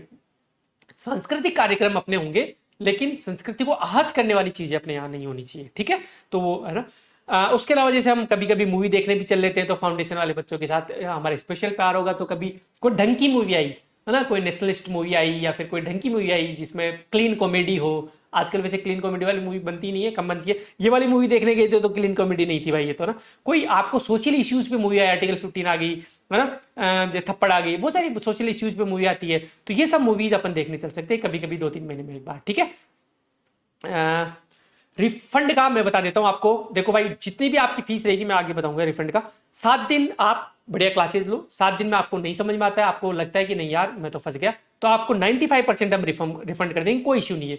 ये 100% क्यों नहीं कर रहे, क्योंकि हमारा कुछ खर्चा होगा जीएसटी में हमारा चले जाता है, उसके अलावा जीएसटी में ज्यादा जाता है वैसे तो। किट बैग हम आपको देंगे, कुछ बुक्स हम आपको देंगे, बैग दे देंगे, टी शर्ट वगैरह हम आपको देंगे, तो उन सब का थोड़ा बहुत पैसा काट के हम 95% तक आपको रिफंड कर देंगे, तो आपको उसको टेंशन लेने की जरूरत नहीं है। ठीक है, किट बैग में 3 बुक्स रहेंगी, बैग रहेगा, टी शर्ट रहेगा। उसके अलावा अब फीस के बारे में बात कर लेते हैं, बहुत इंपॉर्टेंट चीज है, कोर्स मूल्यदंड है, इसके बिना दुनिया में कुछ नहीं चलता। तो यदि आप वन टाइम यदि फीस लेते हो, ऑफलाइन आप पढ़ने आ रहे हो यहाँ पे जयपुर, वन टाइम आप फीस देते हो तो 80,000 रुपीज फीस है। 2 इंस्टॉलमेंट में आप देते हो तो फर्स्ट इंस्टॉलमेंट आपकी 55,000 होगी और तीसरे महीने में आपकी 35,000 रुपए इंस्टॉलमेंट रहेगी। ठीक है, तो 2 इंस्टॉलमेंट में 90,000 है, 7 दिन में 90,000 का 95% आपको रिफंड कर दिया जाएगा। ठीक है, ऑनलाइन यदि आप एडमिशन लेते हो तो 45,000 आपकी फीस है। ठीक है, इसमें ऑफलाइन में ऑनलाइन में आपको लाइव फ्रॉम क्लासरूम मिलेगा, रिकॉर्डेड लेक्चर्स भी मिल जाएंगे आपको। मान लो आप लाइव नहीं अटेंड कर पाते कभी, तो एसेसरीज आपके घर से ली जाएगी, टेस्ट की कॉपीज, बैग, टी शर्ट और क्या नाम है, 2-3 बुक्स जो छपी हुई है वो सब आपकी, और बाकी का जो फ्यूचर में मटेरियल आएगा उसका पीडीएफ मटेरियल आपको मिलेगा, वो आप निकलवा सकते हो घर से, क्योंकि फिर हर दूसरे 5वें दिन आपको घर नहीं भेज सकते ना, तो वो वाली चीज है। और टेस्ट सीरीज वाला तो बताई दिया मैंने आपको। ऑफलाइन में आपको क्लासरूम मिलेगा, लाइब्रेरी मिलेगी, एसेसरीज मिलेगी, प्रिंटेड मटेरियल मिलेगा जो भी फीचर में आएगा, डीपीपी वगैरह का, और टेस्ट सीरीज आपको मिलेगी। ठीक है, तो ये सब चीजें आपको मिलेगी। आगे चलते हैं। ये एसेसरीज मैंने आपको बताई दी, 3 बुक्स हो गई, बैग हो गया, और क्या नाम है, टी शर्ट हो गई।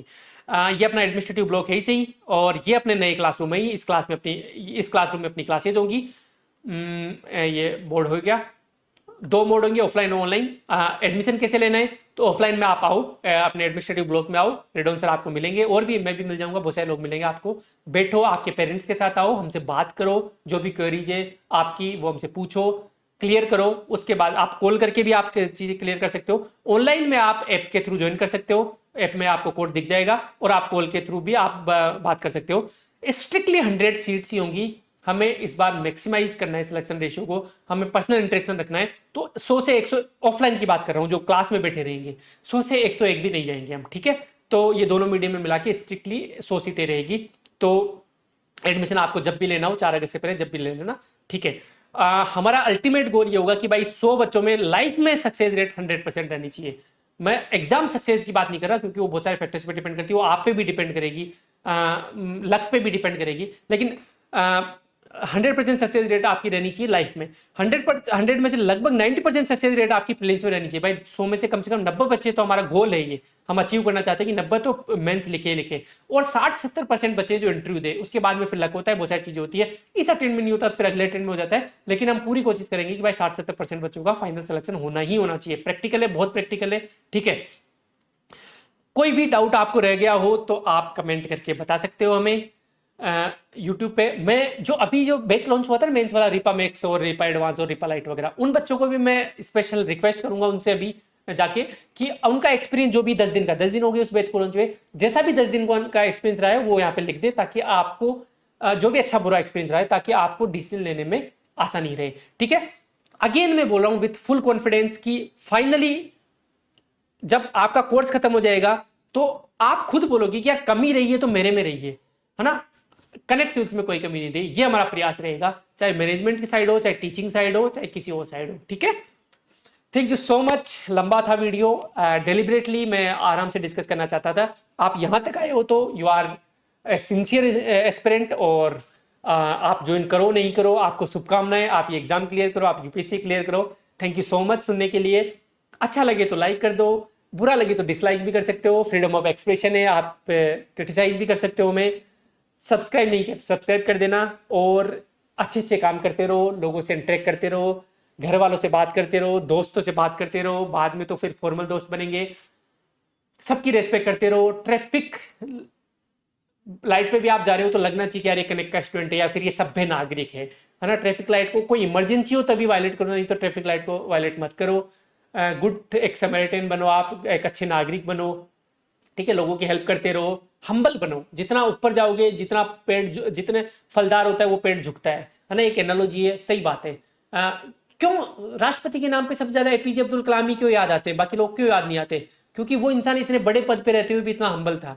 एक बार राष्ट्रपति भवन में 3 सब्जियां बन गई थी, तो कुक को बुला के पूछा कि आज कोई त्योहार है क्या, ओकेजन है क्या, कि नहीं नहीं ऐसे ही बना दी थी।